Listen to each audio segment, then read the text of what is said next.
Help! Save me! A heart-rending scream rang out, breaking the usual silence. He's coming. Screams continued to be heard on board the spacecraft, floating smoothly in space. We're all going to die. What's the deal? Close the door quickly. Stay away. One of the hatches of the ship was covered with cracks, bloody prints and smudges. Only dark silhouettes rested on the surface, leaving traces and twisting before disappearing into the depths of the ship. To help. There was another scream from one of the silhouettes. Ka. There was a cough, and palms covered with scarlet blood began to slide along the surface of one of the windows and leave streaks with prints. Ka. Ka.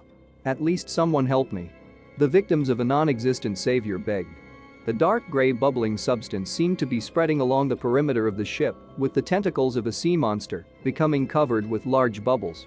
Clusters of large bubbles secreted mucus, which fell in large drops to the floor.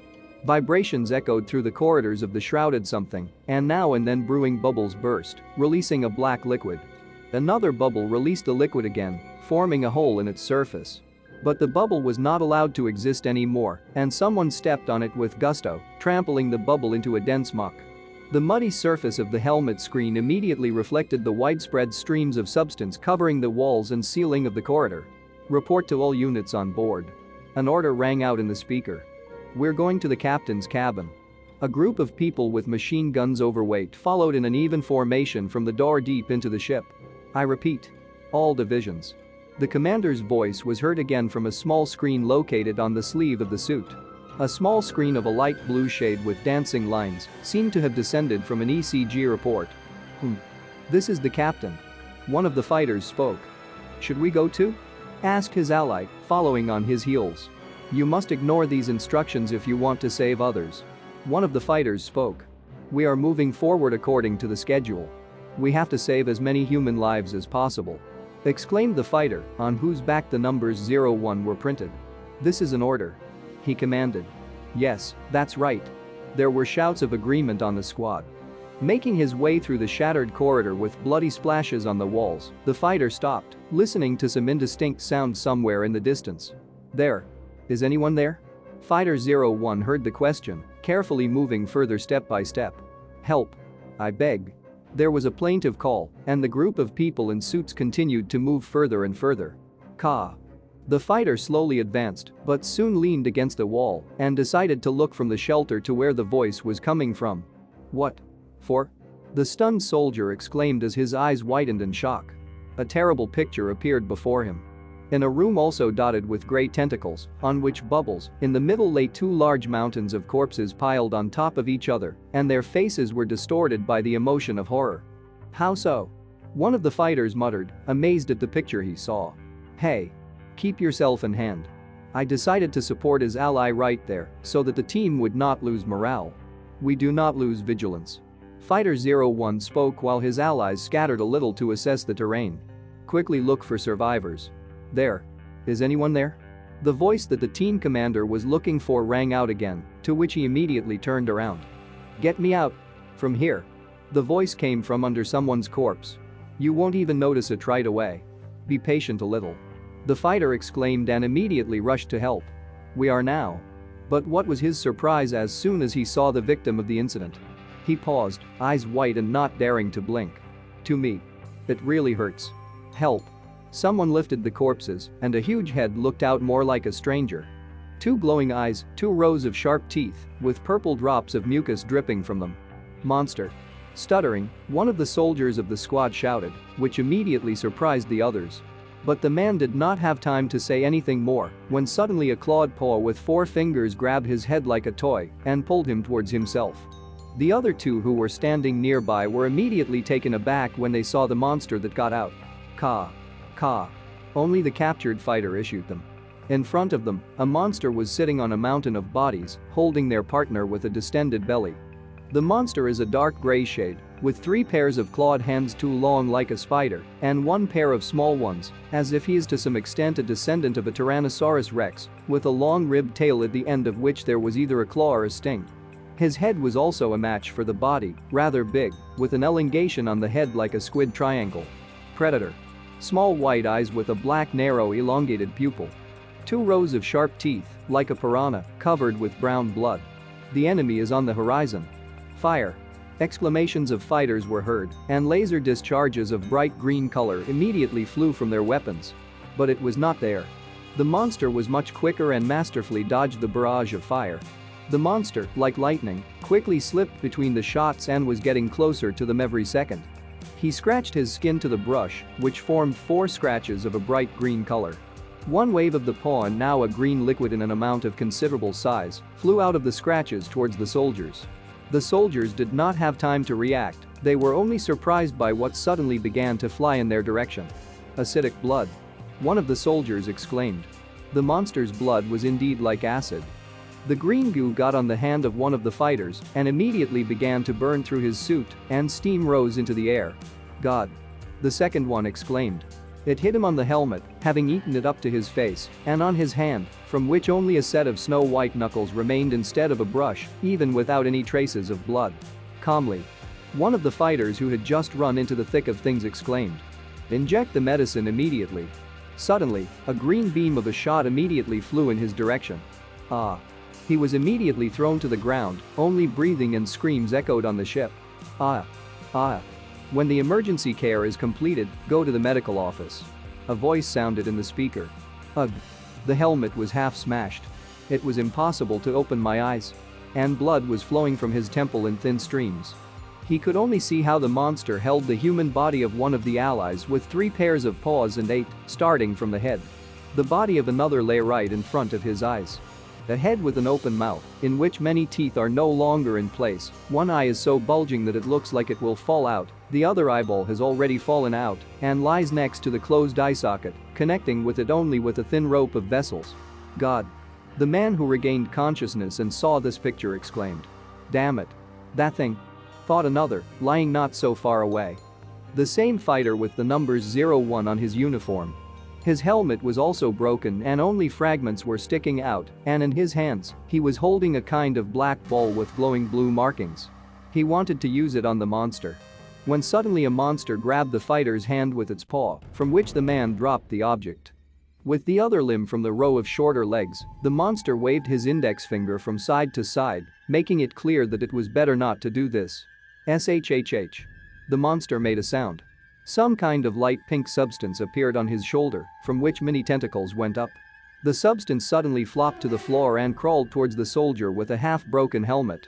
The tentacle merged with the entire substance, and it acquired larger dimensions, advancing on one of the soldiers. What? He exclaimed immediately. A medium-sized pink ball with an elongated mini tentacle, as if sucking in a man's face. And one of the monster's paws held the soldier by his left arm, pinning him firmly to the floor. Second. And now the monster began to press the man's legs to the floor with its paws, ignoring his twitching. After a while, the clot regained its small size and jumped towards the monster. He jumped back on his shoulder, waving from side to side with his tail appendage. Jaya. The substance made a sound. SHH. The monster issued his question, to which the pink onion with a tail responded with a kind of love stained with blood. The monster was moving further away from what had happened, and in place of the man's head, lay a completely gnawed snow-white skull with scarlet splashes of blood on the surface. It only sent streams of white steam into the air, and the remnants of pink liquid dripped onto the floor. Suddenly the monster stopped, surprised by what he saw. There was a door in front of him, but it was completely closed. This puzzled him, because he had to follow on. Without thinking twice, he leaned one of the hands torn from the corpses against a palm scanner, thereby opening the passage. Unregistered user. Only the ship's system was minted, which surprised the monster. SH. He said, puzzled, still holding the bloody human limb. SHH? He drew attention to the substance. The pink onion was sitting on his shoulder as if nothing had ever happened, but at the same time it was holding that black ball with blue markings, which one of the soldiers held until the moment of death. Ship. A monster with a protruding spine along the length of its back appeared through the clouds of smoke. He was moving towards 2 workers who were shouting loudly in one voice. Aya. The monster's hind legs are clawed and similar in shape to the fold of a dog or cat's paws, but without fur, and there were only 3 fingers. The man shed tears and screamed loudly in fear at the sight of this terrible monster. The monster opened its mouth, baring its teeth, and immediately a clawed paw reached out towards one of the men. I devour all hostile alien creatures. The monster's mouth was open right next to the brunette's head. Trickles of purple goo trickled down the sharp teeth, stretching between the jaws. One of the monster's paws held the man's head, pressing the eyeball deeper into the victim's eye socket with a finger. The other paw held the man by the throat, squeezing his vise harder and harder. The creature's tail wrapped around its victim, thereby depriving it of movement. And they grow indefinitely. In the middle of the vast cosmos, in the cargo hold of a ship made of cold metal, I had no choice but to admit that I had become a hostile alien creature in a sci-fi survival game. Space Survival. This is an RPG game in which one of the various races existing in the vast cosmos is chosen to survive, explore and develop. Sometimes I became a metal gremlin. Alien creatures with metal scales on their backs, from under which clawed paws are visible. It's like sucker tentacles on the head. And sometimes he was a mutating monster. A monster with a marsh-colored skin. Clawed paws with 4 fingers. A mouth with razor-sharp 2 rows of teeth. A little higher on the thin branches of the skin, 1 canine. Yellow round eyes from large to small, so 2 rows consisting of 3 pairs. Destroyed enemies in ground battles, he held a leadership position in the group for collective battles. Glazed skyscrapers. Explosions happen here and there. Alien blue-tinged creatures with large yellow eyes, more like beetle varieties in shape, are flying up to the sky. And even attack the planet. I played for all the cosmic creatures that seemed to come out of nightmares, but there was one species that I was most attached to. The room is plunged into darkness, illuminated only by the bright light of computer monitors. On one of them, the human body, brain and brief information are displayed. On the monitor in front of the guy on a black background with green signs, an image of a monster is displayed. It looked like a large beetle, but with a long ribbed tail, which has a tip at the end. 6 pairs of clawed paws, one of which is shorter and smaller. Behind the back are wings that fold under strong protection, like a beetle. Unidentified hostile cosmic matter. Abbreviated NVKM. I called him Amorphous. He is created in the image and likeness of the creature from the movie Alien. This is a species that endlessly enhances itself with the genetic information of the victims. At first glance, it looked like a scam, but because of the incredible difficulty of survival, the impossibility of dialogue and cooperation with others, it was the worst non-mainstream race in the game. A crowd of people in uniform with machine guns. On the floor lie the remains of a monster shattered by shots. The reason why such a trash race became my favorite was quite simple. This is a species that can freely evolve and become stronger, depending on its choice and will. That's what bribed me. Suddenly, a bright blue window of the system appeared, blinding with unaccustomed. The informational text read. Race. Unidentified hostile cosmic matter, NVCM, condition. Baby. Goal. To survive. Special skills. Hypersensitivity. I kept my eyes on the system screen, reading the text. There are claws on my hands. Small ones like that. Clack. Clack. That's how I look now. I thought and sighed heavily, sprawling on the floor. A cub with a bald big head and a scorpion body. The head probably looks more like some kind of fish. And I also have a kind of beard. I like aliens so much. It flashed through my head, and I immediately remembered the monster from the movie, scratching my head. There is no sense in these thoughts. I thought again, looking around. I abruptly turned on my back and, making a loud sound, began to fidget. Ah, it itches. I didn't know that skin peeling is accompanied by itching. I sighed heavily, tired of trying to scratch myself. I am surrounded only by the skin I have shed. More precisely, her scraps. First we need to get food. I'm hungry as hell. I began to think, heading forward. It seems to be a spacious place. But some part of the area is occupied by boxes fixed with striped tape, large metal boxes that are used for large batches or transportation of livestock. By the way, in form it looks like a megacorporation or a star union. I immediately thought, studying and analyzing this area. If they catch me now, they'll kill me right away. Supersensitivity. I lifted the mustache located on my chin, and a light turquoise pulse went from it in different directions. This gave me the ability to scan with my eyes everything that is in these boxes and containers. Oh, there are cardboard boxes of the Black Mice Corporation, and in the other there are barrels covered with some rags. Oh, I found it. I immediately quickly got my bearings, found the object I was looking for and hurried to it. What I need is to be in a dark green container with a panel of numbers. It's good that it's a password. I thought, approaching the panel with my mustache. Let's take a look. And turquoise waves of impulses immediately started coming from me again. 1 2 3 4, really? I was immediately surprised by such an easy PIN code. The level of security in space is simply off the scale.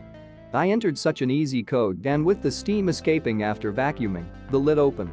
In front of me are rows of bars in beautiful wrappers. That's what an empty stomach needs. Carefully tearing the golden wrapper with small claws, I fished out a chocolate yummy. And she immediately went into my mouth. It looks like I'm chewing on a rubber eraser, but I managed to feed myself somehow. Thoughts flashed through my head. Yes, the taste of this dessert seemed to me in a different light, but it gave me the green light. Suddenly a cockroach wanted to sneak past me at high speed. I immediately reacted to it. More precisely, my tail reacted and the sting at the end immediately pierced his abdomen. I didn't run for long. A cockroach? I was still somewhat surprised by my catch, but the body moved mechanically, there was nothing to be done. Maybe this will do for food? Delicious? I thought, immediately starting to chew the poor guy. Suddenly, the already forgotten window of the light blue system appeared in front of me. The predator effect is activated. Wings. Successful acquisition of genetic data. The abduction of wings among the biological properties of cockroach. Apply wings? The inscription read. Under it there are two possible answers, yes and no. Oh. I was lucky that I got a valuable gene so quickly. Gene abundance is a key element of Amorpha's work. The more he gets genetic information, the stronger he becomes in return. He is subject to evolve into stronger beings. Wings. Not bad. I began to think, delving into the text on the information screen of the system. I immediately poked the yes button with my claw. Well, what's there to think about? What I agreed to immediately began to grow on my back. At first it was just growths. But after a while, thin wings formed under the protection of a solid layer. Good. But the wings of a small size on the back of a scorpion looks strange, but if they give, then take it. Really, how to move them? The way they're on my back, it turns out I should feel like I'm moving a trapezius muscle? I thought about the problem that came right there. Hey, it's still harder than it seems. Let's try. I finally made up my mind and walked closer to the edge of the box. Max. Max. I waved my novelty, and my body immediately soared a short distance into the air. However, it still looks strange. It won't do. The weight is too much for this size of wings. I started to quickly devour the bars one by one, ignoring their strange taste. They burn more calories than I thought. It flashed right through my head. Suddenly I heard rustling and immediately looked out, looking at the floor.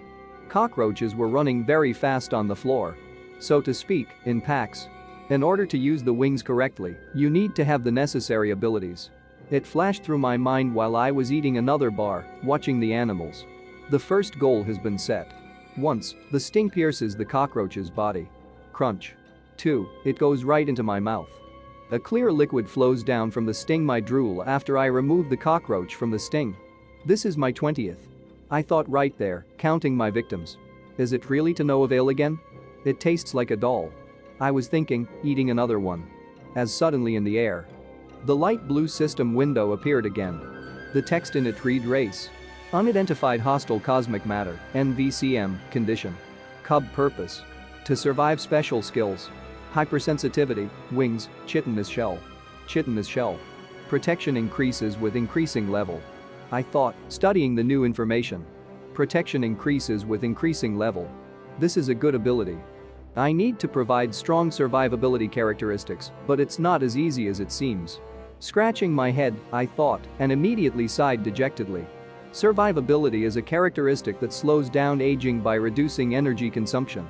This is especially true for passive insects and plants. Characteristics significantly reduce the need to cling to food. The bottom line is that if I want to survive, then I have to catch more cockroaches. I immediately began to quickly look around, looking for my victims from different angles. Let's try to change tactics. I climbed up on one of the boxes again, so that the cockroaches could be seen better and so that they would not be wary of me. Why not try to fly again after so many sacrifices? I decided to try to jump between the boxes and try to stay in the air at least a little. But I didn't have to wait long, and it's better to see my potential victims. And this is the majesty of Amorpha? I asked myself a question. No sooner had the cockroaches reacted than I immediately rushed to them, as if hungry. Although we all know perfectly well what I need them for. I immediately grab one of them with my small claws. Crunch. Without missing a moment, I immediately start eating it, starting with the juiciest places. Well, no. I immediately noticed one of my victims running away while I was busy with the first one. This is not good, we should hurry. You won't leave. I immediately took off and rushed for the next course of my lunch. Wait, you won't leave. Ugh. No luck. This nimble bastard immediately disappeared into one of the cracks, and I hit hard. It seems to be about one of the containers. My dinner lurked between two containers. Ha. You can't hide from me. I immediately launched my tail in his direction. Fortunately, I have a long and thin one. It is easy to examine bottlenecks. Crack. I deftly pierced him through with my sting, and the dark green liquid immediately splashed onto the floor. Chic. Chic. He was still trying to dig in, but I don't care. Now he is in my power and I can eat him calmly. Only an unnecessary pair of thin paws fell to the floor. All that's left of the poor guy. Predator's reaction. A voice exclaimed, which surprised me greatly with its suddenness. A system window popped up in front of me again with another informational text to tread. Successful acquisition of the survivability gene. Abduction survivability among the biological properties of cockroach. Apply survivability? And the answer options are yes and no. Of course, apply. Immediately I mentally exclaimed and, without thinking, at the moment pressed the yes key with my claw. My chitin has become stronger, and my paws are more muscular. The tail has also become much stronger. Awesome. I exclaimed mentally, rejoicing at the renewal of the body. But it can't be that smooth. It would be necessary to think about something important. The owners of this ship, the people, are my enemies. The vibrations that I feel behind the wall, the barely perceptible noise of footsteps, suggest that there is little time left. In order to avoid the gloomy future that will soon come, it is necessary to pass the cub stage as soon as possible, and for this to expand the scope of activity beyond the cargo compartment. This is just a beginning. I thought, looking around, so to speak, my possessions. It's time to break through that cargo hold where I took my first steps. Where do I go after the cargo hold? I already knew the answer to this question. Slowly moving my legs, I moved along the ceiling. I'm going to the cold room next to the reactor. A thought flashed through my mind. This is an important object, so there will be few visitors. So to speak, I'm hiding under a dark lamp. If it doesn't work out, then you can break the reactor together with the refrigerator and run away. I was still thinking, unscrewing the bolts that held the grate. Soon I was finally able to get into the ventilation. To be honest, they have a pretty spacious one. Let's go. My thoughts flashed. When suddenly there was a strange sound. A huge valve was spinning in front of me in this spacious ventilation. It's so powerful that it wouldn't let me move on. Scary. I was taken aback before such a pressure of air that is ready to take you down. Carefully getting closer, I decided to twist the grill of this fan. A couple of 3 movements and the grill flew away with a clang, obeying the currents of air. If the fan is damaged, people will immediately receive a message, so there is no other choice but to pass, avoiding the blades at the right moment. It's time to rely on Amorpha's abilities. I started the pulse from the mustache again. Iron oxide mixed with air and fine metal powder. I began to reason, analyzing the situation. Rotating blades wear out at a certain point in time and slow down a little. My brain, which has analyzed all the information, suggests that it's time to do it right now. I immediately sent a nervous impulse into my wings and jerked towards the object I needed. All or nothing. I immediately thought sharply. I covered my head with my front paws and rushed to the big fan with just one idea. Slip through. I didn't have a second, but it's better than nothing. The valve just barely grazed my sting at the end of the tail. And I immediately flew away from the valve by the force of energy. Alive. I'm alive. Mentally I rejoiced, sweating with excitement. So, let's see what happens next. I didn't waste any time and immediately continued my long journey. Oh, there's a spider here. After a while, I went to one of the grills of the ventilation passages, hearing some noise. Hey, what about the result of experiment 26? It sounded clearer as soon as I got even closer. Failed. Another voice answered. TC, the head will be furious again. You're a newbie. There's nothing we can do about it because things aren't going smoothly with the boss. One of the men with short blonde hair and dark gray eyes spoke. PFFT, let's get this over with. The second one with a longer shock of hair and blue eyes answered him. An experimental laboratory? I was immediately puzzled over what I heard. Isn't this an ordinary ship? I think they are also supporters of the megacorporation. A megacorporation is a group of people who thrive throughout the solar system. In short, based on the motives of earthly people. Instead of a government, large corporations dominate the country, most of whose members are materialists. Against a background of brightly illuminated high-rise buildings, two figures with their hair fluttering in the wind. Two girls, a brunette and a blonde. Two images. Although many races in the game are neutral, but among them the megacorporation is close to evil. This is the only place where a normal person is turned into a slave. I immediately began to try to unscrew the next screws in order to remove the mesh and get into this room. When this happens in games, reality appears in terrible colors. As soon as the grill was removed, one of the barriers, I immediately flew into this room and sank to the floor. We need to take a look at what we have today. Looking around, I thought. I'll change my course depending on what kind of research ship it is. I immediately started up an impulse with my mustache again in order to study and analyze the terrain. A mutant soldier specializing in ground combat, the Hulk Mutant Research Center. A monster with a green-tinged skin, under which the muscles move in motion. On his head is a metal mask that does not close his eyes just now. Will give me a strong body and fighting abilities. Where they experiment with the superpowers of the cult of the space elf, a girl with outstretched arms, from which lightning emanates around the perimeter. Plum-colored skin, blue eyes without a pupil at all. Horns, rounded upwards, stick out on the head from different sides. And in the middle of the forehead there is a third eye. You can get a powerful psychedelic gift. Personally, I would like to be on the side of the cult, but it's too much to get psychedelic power from the very beginning. I wondered. TM help. Suddenly there was a voice from outside. Help? I was immediately puzzled. Someone needs help? I crawled in the direction from where I think this very voice was heard. And immediately looked out from around the corner. Pain. The voice rang out again. In a tall flask with some substance there was something of a round shape of a light pink shade. Wires were attached to it, and its kind of antenna lay listlessly without movement. Help. The creature spoke again. Bubble amoeba. I thought, examining this something. Its feature is the preservation of oxygen. Skip the topic of food. This is the most useless skill for an amorphous. It suddenly dawned on me. Shall we look for a hint with hypersensitivity? I immediately sent a pulse around the room for the analysis I needed. Electricity? The spherical substance began to emit small lightning currents, which surprised me very much. The researchers talked about this. Ah, here it is. Judging by the hypersensitivity, if you click on this, the experiment will end. I reasoned and immediately pressed one of the keys that my gut told me. On the dark screen, the light strip responsible for the impulses from the creature immediately began to decline, and the pink creature said, "Gratitude. Now you can live as you want." I said to myself. Suddenly there were footsteps, and I immediately felt the danger. Is someone coming? I immediately tried to retreat from there, to fly away as quickly as possible. I sat down on one of the shelves with some experimental subjects also in cylindrical jars. Alas, the wings carried me only to this point, so to speak. Suddenly the door slid aside with a rustle. And there was a click of heels. When will the 26th experiment be able to give results? The first one who entered the room asked. She was a woman with pale, almost ash-gray skin and coal-colored hair cut into a square. In her hand sits a black cat and enjoys the caress from her mistress. A man crawls on her heels. Most likely, this is one of those who spoke in this room before. He holds a white tablet and sweats from fright.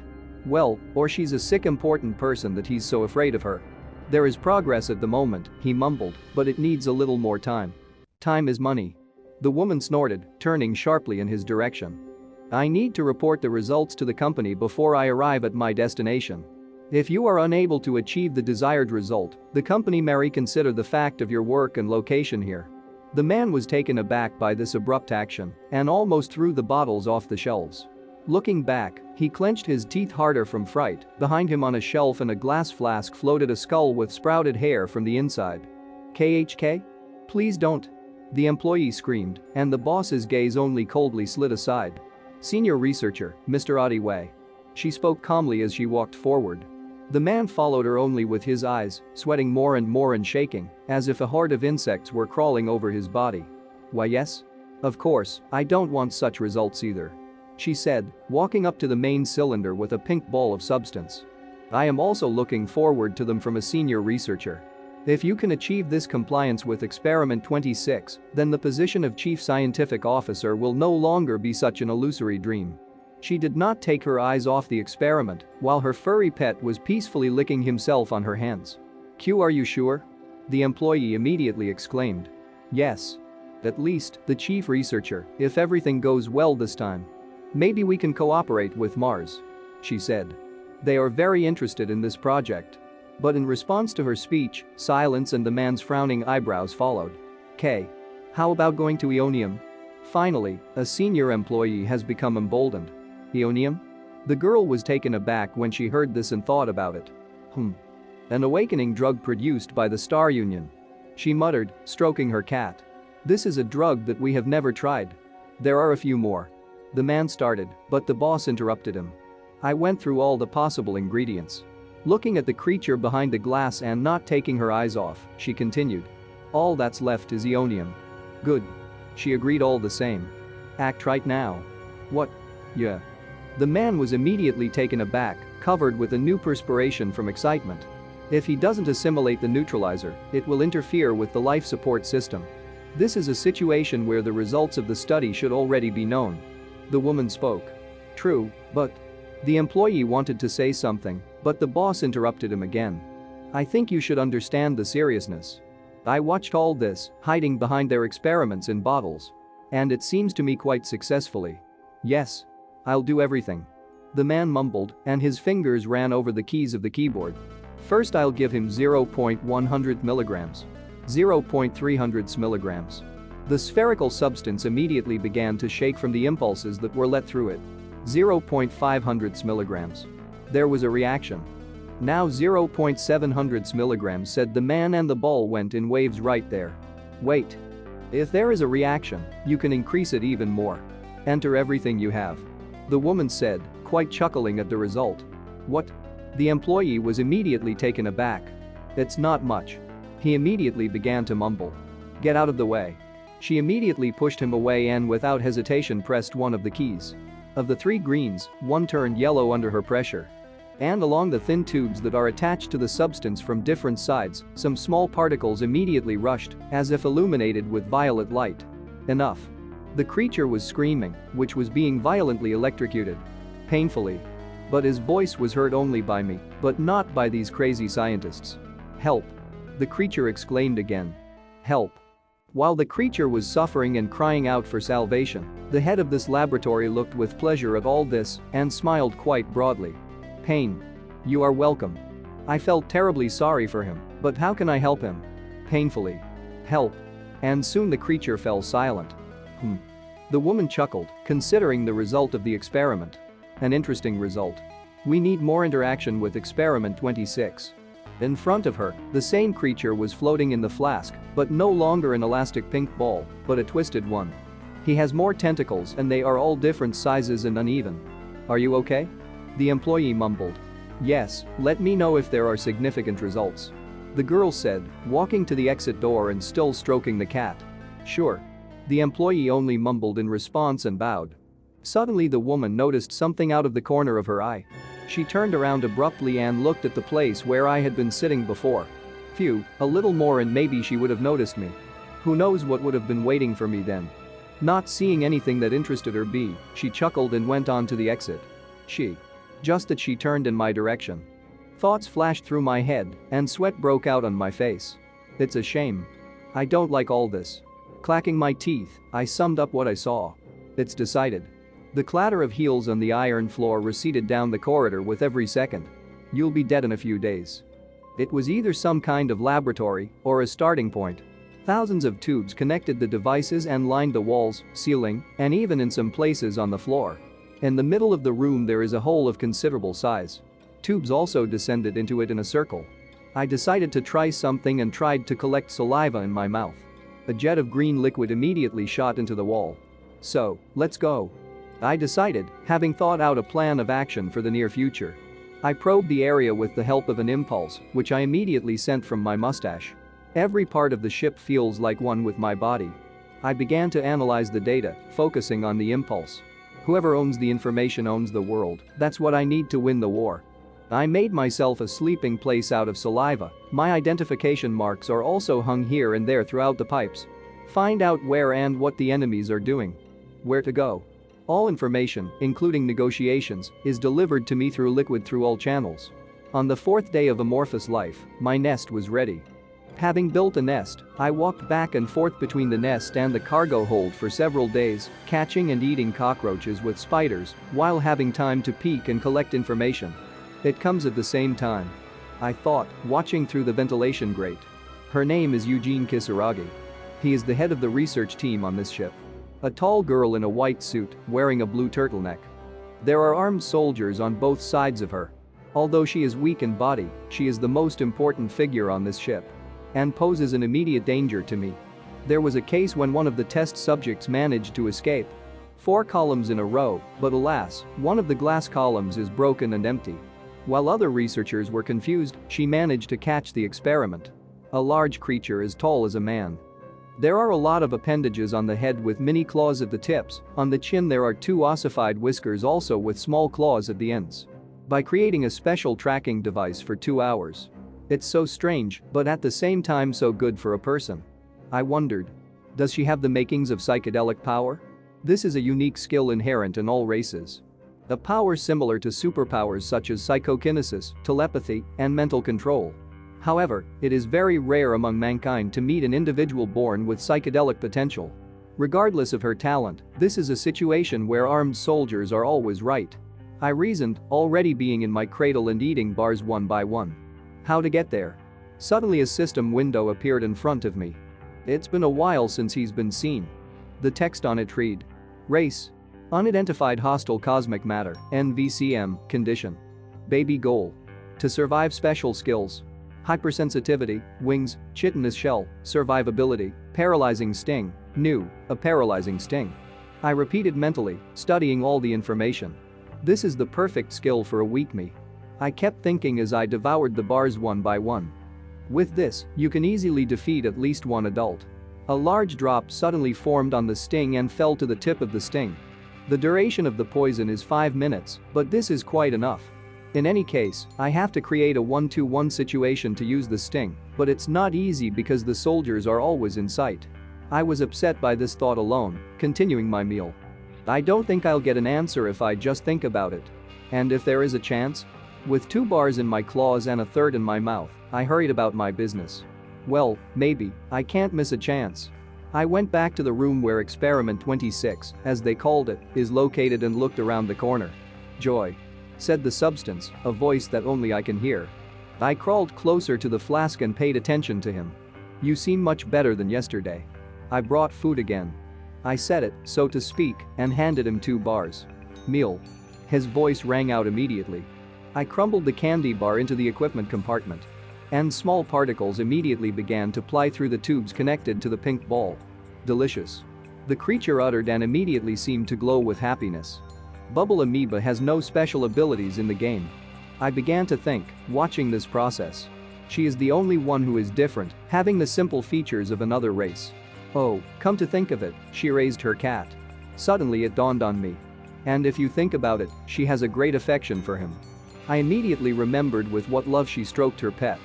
If the cat dies, won't there be a loophole? In addition, he is not guarded like Kisaragi, and he is alone in the room, except when the hostess calls him. It's decided. I'll try to catch the cat on the bait. A soft black lump, waving its tail and yawned sweetly after his lunch nap. Meow. The cat stretched out, arching. His name is Caesar, right? I began to think, watching my current goal. Just like that emperor. I was sitting in another branch of the ventilation, and my research target was tumbling on the blue bedspread of her mistress. How can I not gain weight because I only eat meat every day? I pondered, not taking my eyes off. Looking at this one, Eugene Kisaragi is definitely an unusual person. It seems that killing the cat will be easy because it looks stupid. I immediately launched an impulse to explore the area so that I would then be left alone thinking about all sorts of unexpected turns. But definitely not here. At the entrance to this ventilation, everything looks fine, but if you look at it with hypersensitivity, you will notice that it is completely covered with a laser grid. Even a slight touch will trigger an alarm. An ambush. I snorted, getting angry and nervously tapping my tail on the metal floor of the ventilation. The cat immediately heard me and raised his ears up, listening to the noise. Meow. The cat exclaimed and immediately looked in my direction. He rushed like lightning towards the bars, baring his fangs and glaring angrily. What about you? I cursed mentally. The cat immediately rested his paws on the grate, from which he dissatisfied jingled under pressure. What's there? The guards immediately became alert. Where are these sounds coming from? Bam. Bam. It was heard from the ventilation side. The cat restlessly drummed his paws on the grate, trying to climb inside and get something. Rather me. The cat. One of the fighters said discontentedly and grabbed his head. Again? The second guard asked with displeasure. Although it was more of a rhetorical question. God for what? The guards were indignant while I was leaning back trying not to move and was covered with perspiration from fright that they would find me now. I can't believe I made such a mistake. With a sigh of relief, I thought.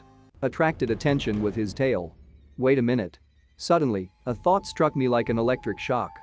The bored cat, provocation, reaction. I was visited by very interesting thoughts. Still, this is not a random twist of fate because it led to a good idea. The plan is ripe. Hee hee. The cat lay back on the bed and began to spin from side to side, playing with his restless tail. Suddenly he caught the sound again and immediately became alert, pricking up his ears on top of his head again. He immediately lifted his head and looked at the ventilation, where the extra sounds were coming from. The cat came closer and saw the slightly twitching corpse of a cockroach behind the bars. The cat was immediately interested in this, and a gleam of interest in this victim appeared in his eyes. The cat touched the bars with his paw, to which he even opened without pressure, falling to the floor. The cat, without thinking twice, immediately jumped into the place that interested him so much. Link, link. Only sounds were heard from the body of the cat on the grate. Ringing again? One of the guards asked. It's a cat. The second one answered. Annoying, let's get out of here. Where is he going? The voice of one of the guards rang out again, while the cat was playing with the cockroach's corpse with interest. We have to protect him. The second one grunted. The cat moved slowly and surely through the ventilation, following from one cockroach corpse to another. Maya? Asked the cat at the void, looking out from behind the turn of the ventilation. Further on, a number of corpses continued to lie in the branch. The cat became even more interested in such a game and continued his journey with even more mischief, which colored his gray everyday life. Maya! He exclaimed at the end of the journey. The cat went out into the cargo area, a new location for him. The cat found another shriveled cockroach with a broken body. He reached for it, meow. Without even noticing me. But I didn't waste a second and immediately rushed at my victim. My sting did not completely sink into the carcass of the animal, but I was still able to let in a paralyzing green liquid. Ryer? The animal exclaimed from the palpable pain and uncertainty. Ka. While the victim was convulsing, I hovered over the calf. Ka. Ka. KH. The animal's eyes almost popped out of their sockets and vomit came out of his mouth. The victim didn't like my new ability. I opened my mouth, aiming at my victim. What? It's crazy. I butchered the carcass, plunging my sharp teeth into it and tearing it apart. Divine taste. I admired mentally, greedily eating as if I hadn't eaten for months. From the corridor came the sound of heels, approaching with every second. Another second and the main leader with disheveled hair, the color of resin, flew out of the corridor. The employees were stunned by her appearance and her condition, so much so that they jumped aside in fear. A woman with a confident gait was quickly heading towards a man in uniform who was sitting at a computer and tracking something. She was not alone, but with a guard of 2 men in uniform and with weapons at the ready. Hello, Captain. She turned to a blue-eyed bald man in a black jacket. When will I see Caesar? The enraged woman exclaimed as her lips curled in displeasure. The soldiers are looking for him, the man said, a little patience. It's been 2 hours. She exclaimed, raising her voice, and slammed on the table. She was unhappy with what had happened. He observes the eating regime. She was terrible in anger, like a witch from some swamp. Most likely something happened. She shouted again in displeasure. Dear, the head of the research group, after a pause, addressed the captain calmly. I repeat, we are on a ship. If the cat didn't fly away on the rescue ship and didn't escape, he must be here somewhere. That's why I'm telling you to find him right now. The woman screamed again at the captain's words. She was only angrier at his calmness. I mean, if you wait, everything will come to its senses. Only the captain continued to speak in the same calm tone, and he only mentally asked himself a question. Who is this cat? Damn. If it wasn't for noble capital, the captain was still thinking, gritting his teeth with displeasure. I would put her in solitary confinement right now. What about the guards? The woman exclaimed again, leaning slightly towards him and not lowering her tone. All of them are in custody. The man calmly rapped out. Preventive measures will be taken. But before he could finish, she immediately interrupted him. Execute them now. And the captain was immediately taken aback by such sharp desires. Your captain's authority allows you to command immediately, right? Power has power. The woman hissed, incinerating him with her evil gaze. Anyway, it's too much. The man spoke, sweating. If they are executed, the other soldiers will be outraged. And what? The woman screamed again, clenching her teeth in anger and moving closer to the captain. After. Progress in the search. The captain mumbled. Does it make sense to talk about punishment? All the employees were surprised and even, so to speak, stunned by what was happening. It doesn't mean anything. Captain, the woman immediately turned in a calmer manner, but anger was felt in every word. I think you forgot something. This all happened because the soldiers were not working properly. These words had already angered the soldiers, and they immediately had muscles on their cheekbones. Yeah. The captain began to mumble again, looking down. Me too, sorry. We are fully aware of this. I will take this opportunity to discipline the soldiers. The woman did not take her eyes off him, still breathing fast with rage. The veins on her face were even slightly swollen. She didn't say anything, just sighed heavily and closed her eyes. She was not satisfied with this whole situation, and even more so with inaction. I know. She threw it and immediately turned her back on him.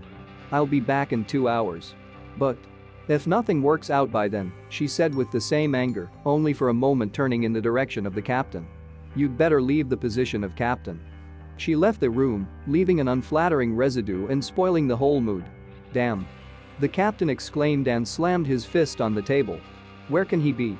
The captain asked aloud, not even addressing anyone properly. Where is it? Grinning, I thought, having observed this picture. Already in my stomach. By the way, I was thinking and the window of the system immediately popped up in front of me, this skill wild instinct. What kind of heresy? I exclaimed mentally, watching the letters jump in the field. The system of merging skills. This is a system that combines skills into one. And strengthens them. I used them so often that I memorized all the combinations in the game. I was speechless when I saw the notification text box when I was eating the cat. The text in the system window read, abduction is a wild instinct among the biological properties of the cat. Apply wild instinct? Yes, no, I'm an expert on games, but I've never seen anything like this before. Light blue system window with a small number of lines. The wild instinct skill has been applied. Convergence with the existing hypersensitivity skill is possible immediately. A new system window appeared with a text of different content. A fusion of wild instinct and hypersensitivity. A new skill Predator's Sense has been obtained. Predator's Instinct? Improved skill. Based on the existing skill, you can detect threats in advance. I tried to activate it because it was said that it detects danger. The supersensible ability was much stronger than before, but the expected effect of predicting the future was not activated. Most likely, this is a passive option that is used automatically. As long as there is no threat, it does not work. I was thinking, moving at a fast pace forward through the ventilation. Well, we'll check it out in the future. What is this woman doing there? She's probably not herself anymore. I was mentally rejoicing at my little victory. Fuck. The main one exclaimed loudly and hit the table. Stabilization takes too long. The woman was indignant, becoming more and more nervous.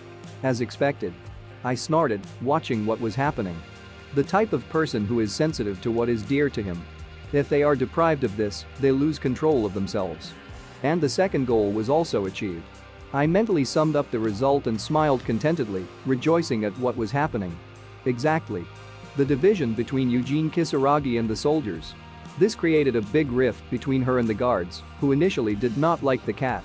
They use the best meat they can't even eat as cat food 3 times a day. The guard watched with envy as Eugene could not get enough and move away from the animal eating selected meat. So a normal person will naturally get angry. In general, everything is simpler than it seems. There was anger at belonging to a class. Eugene Kisaragi belongs to the upper class in the megacorporation Noble Capital. Soldiers who were forced to obey implicitly, they were afraid of the consequences of a direct protest against her, and in the end, they chose the cat as a scapegoat to vent their anger. In other words, the cat acted as a shield. What if the scapegoat disappears in this situation? And what if they had to go through extra trouble trying to find the creature they hated so much? Will the soldiers be able to protect her like before? And not only. Eugene Kisaragi has lost confidence in her soldiers. She lost a most precious thing in her life because of the negligence of the guard. Thanks, cat. I mentally thanked the deceased and smiled contentedly again. It's time to appropriate the genetic data of Eugene Kisaragi. I decided, still watching her torment. What the fuck? She exclaimed, breaking the silence that had just come. She jerked away from the table and quickly moved somewhere. She approached one of the experiments, and her fingers quickly ran over the keys of the control panel. Suddenly, the experiment in the form of a lizard was immediately struck by current discharges, and Eugene only clenched her teeth harder from indignation. It's all because of her. She exclaimed again and moved past the flasks with the next experiments. In one of them floated a rather large head with purple skin, in another cylinder the floor of the alien's body, but without hands, in the third, an alien resembling a small dragon, but covered only with a layer of muscles and an ossified jaw. Suddenly Kisaragi seemed to feel something and immediately looked in the direction of another cylinder. The aggressively minded commander-in-chief was almost growling as she headed for the flask with experiment 26. If you think about it, she said, looking at the pink lump with displeasure, you were there too. Suddenly, Eugene's lips curved in a terrible smile. More like a maniac's smile. Minute. And now Kisaragi confidently presses one of the green keys, which they used with one of the employees to conduct an experiment of the interaction of this creature and the current. Immediately, small purple particles began to ply along the thin tubes towards the creature. Stop. Painfully. The creature, inaudible to man, screamed again. He was pierced by discharges again and again. Help. After a while, she raised her index finger over the button again in determination to press. But something distracted her and she immediately turned back. The woman left the room, leaving the creature to suffer from a charge of current and suffer in agony. I'm madder than ever. Well, what would it be like for you if you observed such a picture? This clot didn't do anything to her, so why should he suffer because of someone's whim? Joy. Suddenly the creature spoke and I was surprised by it. I looked at him. Apparently this entity noticed me and immediately waved one of the branches in my direction, so to speak. But I silently looked in his direction, deciding what I should do. I silently turned around and crawled away through the ventilation. Get away from this office. Get away from him. We can't talk right now. It flashed through my head. Instead of a few words of comfort, I'll give her what she really needs. Revenge. 2 hours have passed. How's it going? Eugene asked, reappearing in the captain's field of vision and clenching her fists. We're going on a search. Only the captain said coldly in response. Wait a little longer. The man continued, but he was interrupted. Captain. Eugene growled with indignation. No, son Samuel. Are you defying the will of noble capital? Kisaragi spoke. She already looked like a zombie. I am the captain of this ship, the man began to mumble, and sweat broke out on his forehead from excitement. The head of the research group, watch your statements. I can help you leave the position of captain. Unable to stand it, the woman shouted. Even in noble capital, abuse of authority is acceptable. The captain of the ship did not lose some calmness and continued to speak, while Eugene was almost grinding her teeth with indignation. I have the right to detain the head of the research group. Detain? Kisaragi exclaimed indignantly. Did you say to detain me? Here and there, the staff looked at her not with good intentions, and they were also angry for her antics. The captain had the right to detain the violator of the order. The man spoke. Are you crazy? Eugene persisted, still screaming. It's all very funny. I chuckled to myself, still watching this picture. It seems that there was a conflict between them even before my intervention. Shit. Eugene snorted and immediately headed away. Kisaragi, white with anger, walked in silence under the protection of 2 soldiers, only the dissatisfied gnashing of her teeth, and their steps were heard. Suddenly she paused at the door with the clear inscription toilet. I'm going to the bathroom for a while. She threw them and disappeared behind the door of the cherished room. Yes. One of the soldiers answered only briefly, not daring to put a stick in her wheels. The door closed right in front of them at the same moment. Hey, I'm going too. Suddenly, he said to his partner and moved, too, in need. The right moment. I exclaimed mentally and quickly moved along the ventilation to the grate that would go out to the women's room. Initially, one guard was supposed to follow her, but he didn't go because he suffered all day. Immediately, thoughts began to swarm in my head as I moved along the winding path of ventilation. In addition, the second guard also went to the toilet. So she was left alone. I swerved again into another turn, trying to catch up with my target as quickly as possible. And there is no security system that prevents me from passing. There can't be a better moment. I decided with confidence, approaching the coveted passage. I peeked out of the darkness, peering through the bars in search of my subject. Eugene leaned on the table where the washbasin was and looked down. We must not miss this opportunity. My gut immediately screamed. I quietly unscrewed the bolts while she was busy with her own affairs and, removing the grill, went outside. Eugene was washing her face so hard, as if she was trying to wash something off with water from her face. While she wasn't looking in the mirror and the sound of the water was my assistant, I climbed the wall behind her back to the ceiling. Having collected all the developed venom within the sting, I immediately tensed up, waiting for the right moment. On the tail, small branches of a wreath of green color swelled up next to the sting, and a small bag with accumulated liquid appeared under the sting, so to speak. While she was still busy with herself, I was getting closer by the second, preparing for everything that could happen in this room. Well, except for one more person in these four walls. We definitely don't need anyone else. Drops of cool water dripped down her face. Phew. She exhaled, dipping her hands into the slightly accumulated water in the sink and relaxing a little. Suddenly there was an incomprehensible sound. And Kisaragi's skin immediately went goosebumps. She tensed and immediately turned in the direction of the sound that frightened her. I didn't waste a second and, like a predator that was starving, rushed at her with its mouth open and its sting out. She wanted to scream, immediately staggering back a little, but the washbasin did not give much space. Either she managed to dodge or I miscalculated a little, but my sting flew millimeters from her head. I landed discontentedly on a mirrored surface. There's no time to waste. I immediately lunged again and rushed at her from behind. The distance is close, it is unlikely that she will have time to turn around or figure out how to run. My sting reached the target and the green liquid of the poison spread over her skin in black and green thin worms in different directions, penetrating deeper and deeper. Just flew off her lips, and the effect of paralysis immediately began to spread throughout her body. KH. Ka, only this sound filled the silence in the room. The woman clenched her teeth, and foam was coming out of her mouth. The veins on his face swelled and began to show bumps. KH. She immediately landed on her knees. And then she fell face down on the cold tile.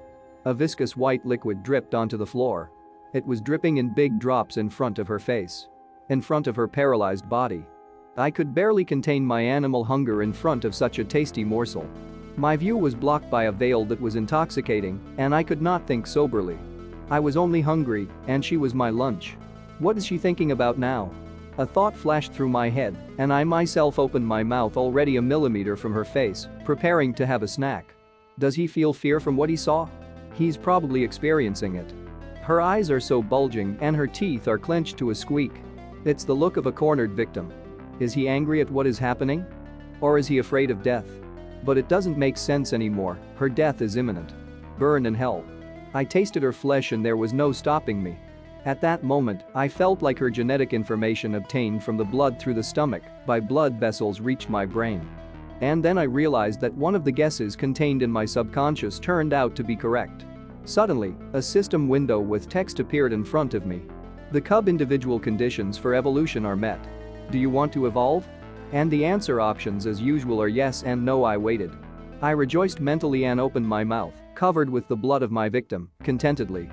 Without thinking twice, I immediately reached out with my claw covered in blood to the long-awaited yes option. But I was immediately struck by lightning, and a bunch of pictures flashed through my head. One of the soldiers comes into this room and sees me on a corpse. Without thinking twice, he points the weapon in my direction. A lot of shots hit me soon, and now my corpse is floating not only in the blood of my victim, but also in his own. My body was shaking, and I was amazed at what I saw for a fraction of a second. What the fuck was that just now? I immediately swore inwardly. Is this the predator's instinct? I was immediately puzzled, scratching my head. So that's how it works? It turns out that the guard will arrive soon. I immediately began to think about the plan of action. Can I run away? No. I immediately asked. Time with Gulkin horseradish. I immediately climbed up the wall, leaving a trail of blood behind me. I'll kill him too. I thought resolutely, trying to hide. Soon, indeed, there was a trampling of feet. One of the guards went into the toilet and was immediately very surprised by the picture he saw. The guard was dumbfounded and stared at it with bulging eyes, and beads of sweat appeared on his face. His body went limp.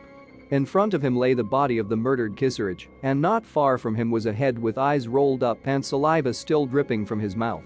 "What for bullshit?" only the man muttered, shackled from shock. But I didn't waste a second. I was immediately behind him. In his blind spot. But he noticed me as soon as he felt my weight. I didn't manage to accumulate much poison, and I just pierced him with a sting in an unprotected area. After all, their helmets are not worth a damn. Blood immediately gushed out in a fountain. Nevertheless, I pierced some important point on the body. The body, like a sack of potatoes, fell to the floor with a crash. That's it, he's ready. His body leaned against the wall of one of the booths and sat as if the man decided to rest. Funny. Without thinking twice, I immediately rushed to the ventilation in order to escape from here as quickly as possible. I don't know when another one will show up. I'll hurry up. Pushing aside the twisted grate, I thought, and immediately disappeared. There is a possibility that I didn't even suspect about some means of tracking, so I'll make up for the lapse and go to the nest. I decided, having thought through my plan of action.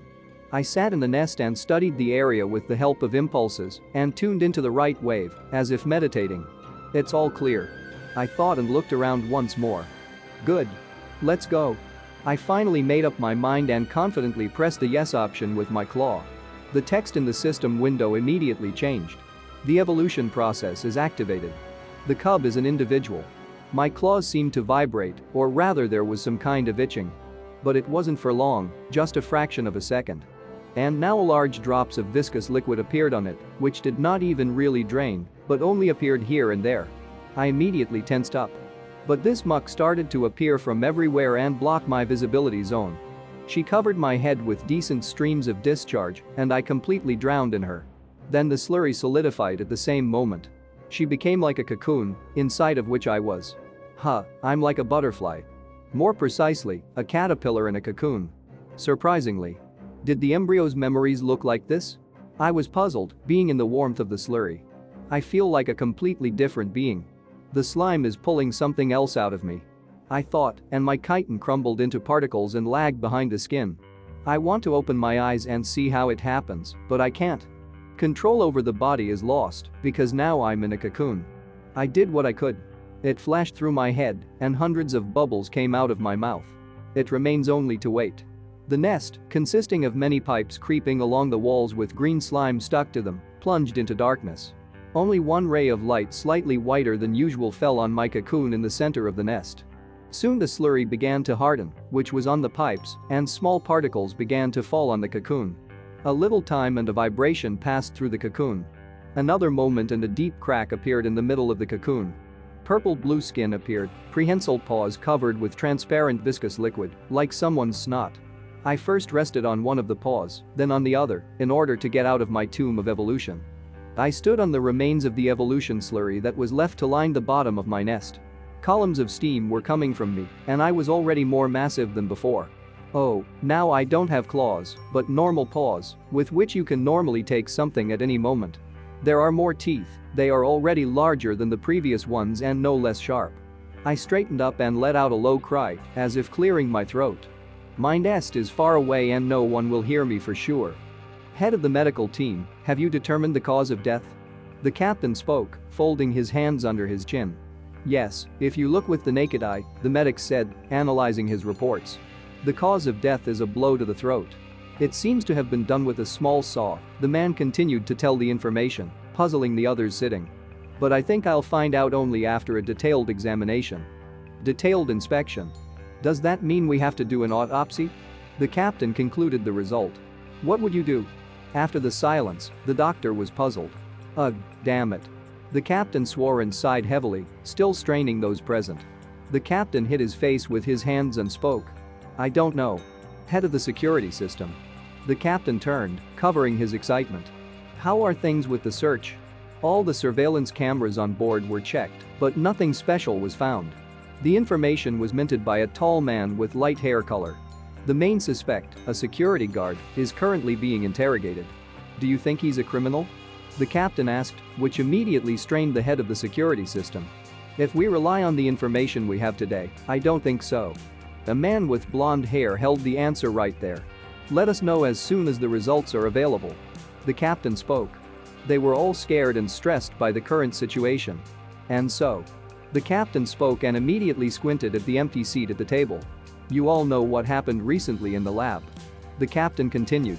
Everyone immediately remembered the horror that appeared to their eyes, and immediately a mask of horror was put on their faces. And it's unlikely you'll forget a headless corpse so quickly. One of the most promising employees ended up in the capsule because of the head of the research group. A faceted high flask with a transparent liquid, inside which the brain floats. 2 round eye proteins extend to it with thin ropes of vessels, and the spinal cord is thin like threads down from the brain. The brain was extracted alive and placed in a laboratory. This awaits everyone who disobeyed, so what kind of punishment will be for those involved in the death of noble capital? The captain spoke, still looking sternly at those present. If you don't want to be electrocuted, leaving only the brain, you have to take action. The captain rapped out, and everyone's faces were already distorted by a mask of horror and insane fear. Everyone was afraid for their skins. Can I say that an accident occurred during the experiment? A man with a chocolate shade of hair expressed his thought. Think before you say that, chief of the navigation group. The head of the medical team spoke, crossing his arms under his chest and leaning against the table. And then how to explain the fact that one researcher died? Oh, so that's it? The brown-haired man sighed. That's why you still belong to Middle Capital. What? His interlocutor immediately exclaimed. What about this one? A man with glasses and a receding hairline exclaimed as he got up from his seat. Due to improper nutrition. He started, but was immediately interrupted. We are mired in the abyss of mud. Someone exclaimed at his cut, raising his voice. If you want to die, then without me. Head of the technical team. What? They shouted back at him. You can't do anything else except cook rice. They retorted in response. Do you deservedly belong to capital? A scuffle between the leaders immediately began, not directly shy of the ship's captain. As if he wasn't there at all. Quietly. Someone couldn't stand it and immediately banged his fist on the table.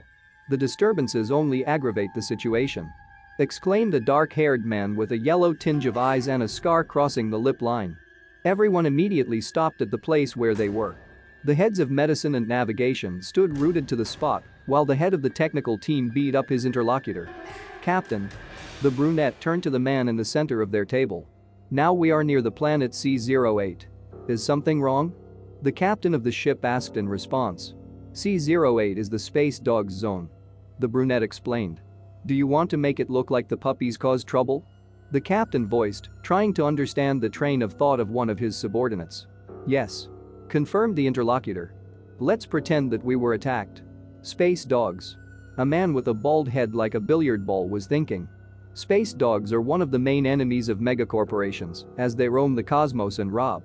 They have extensive experience in interfleet battles. Ships under the command of veterans often get damaged. The research ship could be another target. And the damage will be irreparable. An accident can still happen. If we were informed, the captain reflected, that we had been attacked, the death of the head of the research team could be hushed up. This is the case, the captain finally said aloud, approving the idea of a subordinate, although one thing must be taken into account, but we are powerless with our weapons against space dogs. I have connections with old friends. The brunette assured him, which stunned other managers. Don't worry about that. He never ceases to amaze, the captain thought again, also these connections with pirates. What about money? Only the captain voiced it after thinking. At least 1 million credits. The brunette was stunned by his amount, from which the captain gritted his teeth. Bitch. The bald man cursed inwardly. Eugene Kisaragi is too tough even for space dogs. The brunette continued to push his speech. Therefore, the risk on their part is justified by the price range. Well, all right, the captain finally delivered his verdict, gritting his teeth at this turn of events, but it was the only way out of the situation. Do it. And hurry up to meet the shortest possible time. Thank you, Captain. The brunette said in response and bowed slightly. Let's rely on the head of the crisis management department in this difficult matter. This concludes the meeting. Captain Toto spoke. But immediately the head of the medical team jumped up from his seat, raising his hand. But what to do with the body? After a little hesitation, he still asked. "Save it for now," the captain said. "We'll give it to the pirates. Don't let anyone near the corpse." That's right. Only a chorus was followed by a response from subordinates. I was in my nest. How I've grown. This adult or adolescent individual is quite large in relation to the nursery size. Now it's clear how to feel like an individual. It flashed through my head. An indescribable feeling. Now it is possible to revise the plan of further actions. Previously, I had to sit in the dark to survive, but now hunting and survival have become identical concepts. A tall individual, as tall as a man. 2 pairs of long muscular arms and a pair of small ones on the chest. The torso is wide, the pelvis is much narrower, a little out of proportion, but this is not the main thing. On the back, the vertebrae acquired appendages that look like a bony mohawk, but on the back. That's what we'll decide. I decided, looking at the system window and crossing my small paws on my chest, while one of the long paws began to mechanically scratch the back of my head. So, what is the next goal? The following text was written in white font on the blue system window. Race. Unidentified hostile cosmic matter, NVCM, condition. Individual goal. Survive, evolution. Successful 1, special skills. Predator's sense, fusion, wings, chitinous shell, survivability, paralyzing sting, enhanced exoskeleton, acidic blood. Postscript type? Not defined. The evolution process has been successfully completed. I immediately thought, studying the information. Is this an indicator that I have become an individual? The amorphous has a 6-step branch of evolution, 5 of which goes to transformation. The cub. An individual. The individual is a teenager. A young individual. An adult. And an ascended individual. The latter kind of evolution is considered the ultimate form of the amorphous in the space survival universe. In other words, this is the limit. Upon reaching the last form of evolution, the mystery of the origin of the race is revealed in the game. A monster with a semblance of a bone mask from which 4 bone appendages wriggle in different directions. The tongue is like a bundle of many thin tentacles. 2 rows of teeth top and bottom. On the back of the neck, many small tentacles also grow in different directions. There is a bone covering on the chest, like a bulletproof vest. Where did it come from? Who are the amorphs and so on? There is a possibility that something like this may be waiting for me in real life. In order to achieve a full-fledged form of any race, it is necessary to make a lot of effort. I thought, studying the same system window. Only 20 people have seen her all the time. But only I saw the final form of the amorpha. The thought struck me immediately. If you think about it. Thoughts began to stir again in my head. A new characteristic type became available to me. And he ran his finger into the corner with the inscription that interested me. If you look at my stats, will I be able to strengthen my body? I was immediately puzzled, and the text on the system window changed to a question with multiple answers. Unblockable type. Would you like to see the list of types? And the answer options are yes and no. Shall we try? I immediately pointed one of the fingers of the individual at the option yes. Well. As expected, I have almost fulfilled the conditions for strengthening the body. I thought when I saw what the inscriptions had changed to. There was already other information on the blue system window, but no less interesting. There are 2 types available for you. Type of strengthening of physical strength, 6 out of 10. Type of superpower enhancement, 1.5 out of 3. Such indicators appeared due to the transformation, which strengthened the exoskeleton and acidic blood. The type resembles the specialization of the race, but has a slightly different purpose. It is activated only when specific conditions are met. And it is directly related to skills. But where does 0, 5 come from? I was puzzled when I saw this figure. Most likely, 1 ball for the instinct of a predator. I was thinking, still studying the new data.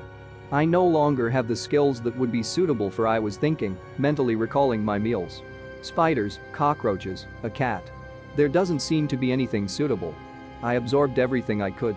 Straining my brain, I was covered with perspiration, but nothing really came to mind.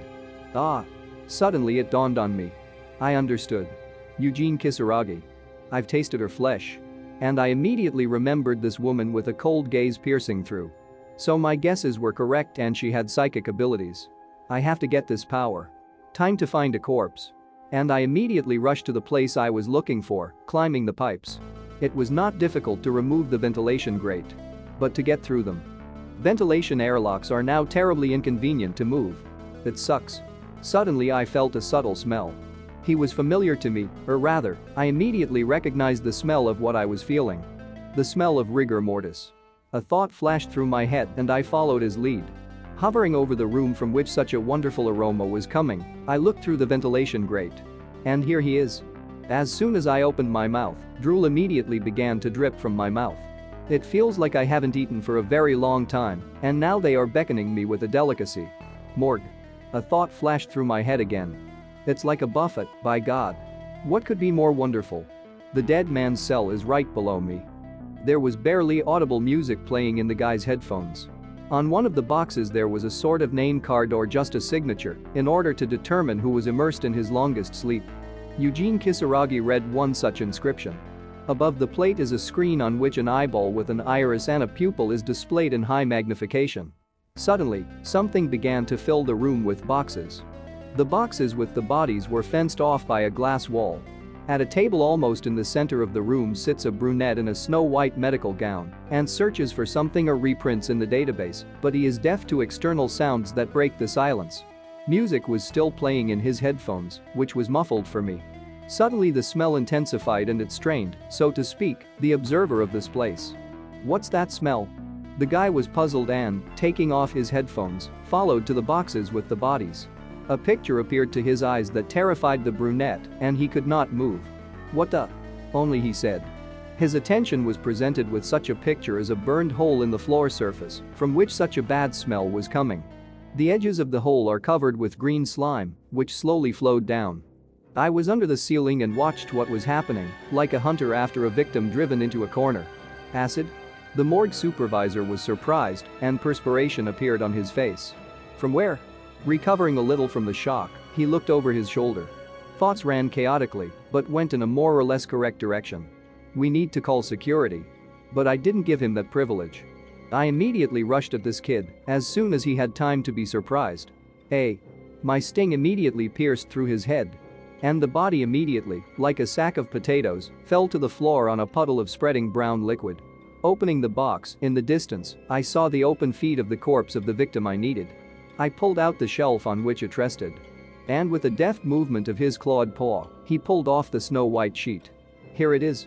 Eugene's body matched the color of the sheet, the same snow-white. The girl's hair, the color of a raven wing, stood out vividly against a background of it. There was something attached to his neck. Something that fixed the body on a kind of couch, similar to a wide fabric tape. She didn't change even after death. I said in my mind. And they are forbidden to touch it. I rejoiced subconsciously at this thought and with a deft jerk, grabbed her head with my clawed paw. And that's strange. Even after killing so many people, I don't feel guilty. I thought, detaching my head from her body. It can be seen that the patch hid this separation. The edges of the cut had turned blue from the onset of rigor mortis, and there were still bits of blood that had frozen on the torn edges of the flesh. They say that when the environment changes, you change yourself. A philosophical thought flashed through my mind while I was enjoying the view of her head because I also changed when I became an amorphous. Or this ruthless killer monster was my real self. Nothing will be solved even thinking about it. The drool of hunger filled my mouth. I immediately opened my mouth in anticipation of the delicacy that I am in a hurry to taste. It's time to eat.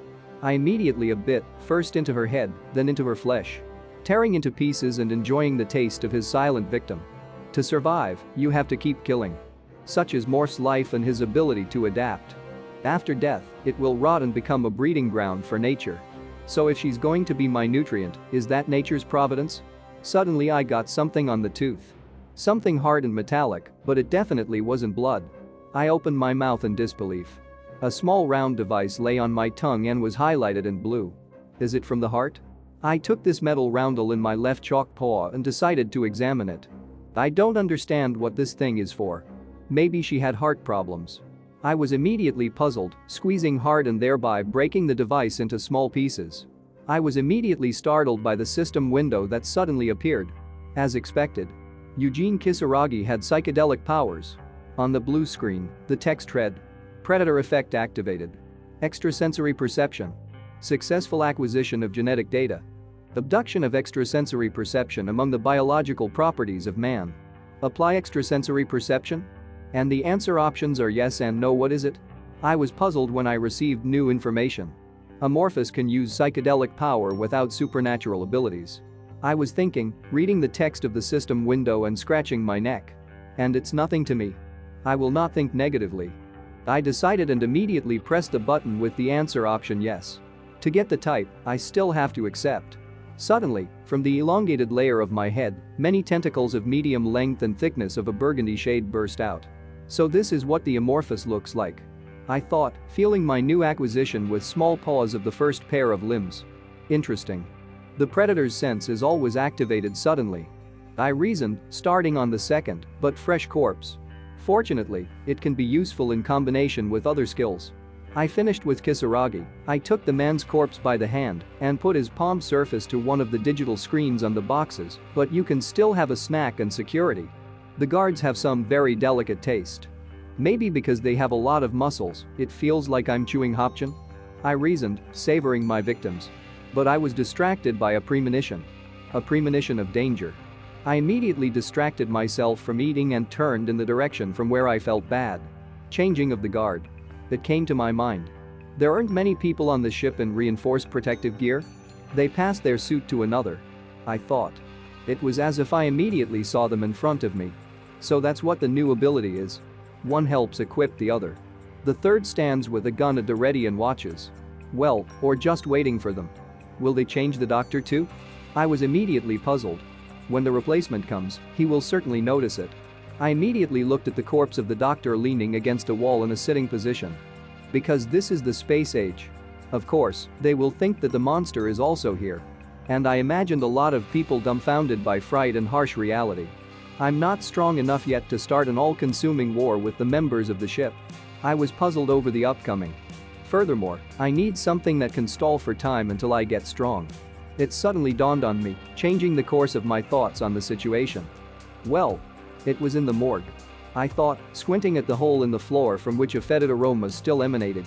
Preservatives and chemicals for the treatment of the corpse. An idea occurred to me. Suddenly, a tempting idea came to my mind. Intimidate the ship's crew when they are going through a crisis. Megacorporation does not have an official capital. But there is a place that can be called the center. And this place is Earth. The headquarters and center of the current megacorporation, the 5 companies that contributed to the creation of the megacorporation, are the kings of the Earth. The man who was engaged in farming seemed to sense their presence and immediately stood up. I've been waiting a long time. He spoke to them. The brunette in the suit was wearing sunglasses, the gray-haired one had a mustache and beard, as well as glasses for vision on the bridge of his nose. The brunette looked like someone's bodyguard, the man with gray hair looked more like a butler. Come here. A shaven-haired brunette moved forward, a gray-haired man just nodded after him. What happened? A man with a hoe in his hand asked. About Miss. The shaved brunette started. Miss Kisaragi. The gray-haired man immediately began to sweat in anticipation of the outcome of this conversation. Ah, the third daughter. The disheveled brunette exclaimed. So what happened? He smiled radiantly, not even anticipating any trouble. Her signal apparatus was destroyed. A shaved brunette minted it. This can't be happening. I didn't force Kisaragi to do anything burdensome. The last signal came from C08. The brunette in sunglasses continued. As it turned out, this is the territory of space dogs. Only a disheveled brunette spoke in response. Well. He started and immediately put his hand on the shoulder of the man in the suit.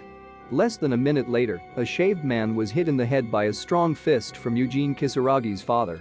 He also threw the body of this man aside with a powerful blow, and blood splashes followed the victim in a train. Mr. Eugene approached the man, who was still alive, but shuddering and covered with blood splashes. And he continued to mercilessly strike blow after blow, but no longer with his fist, but with a metal-pointed hoe. Soon, the slightly twisted instrument, covered with a scarlet liquid, flew to the side. Get rid of it. Mr. Eugene spoke. Yes. Came from behind him. The body was surrounded by a group of men in suits. They covered him with a sheet and prepared to carry him away. I don't need a tool to look for answers to unanswered questions. The most important thing for us is the tools, do you know? Mr.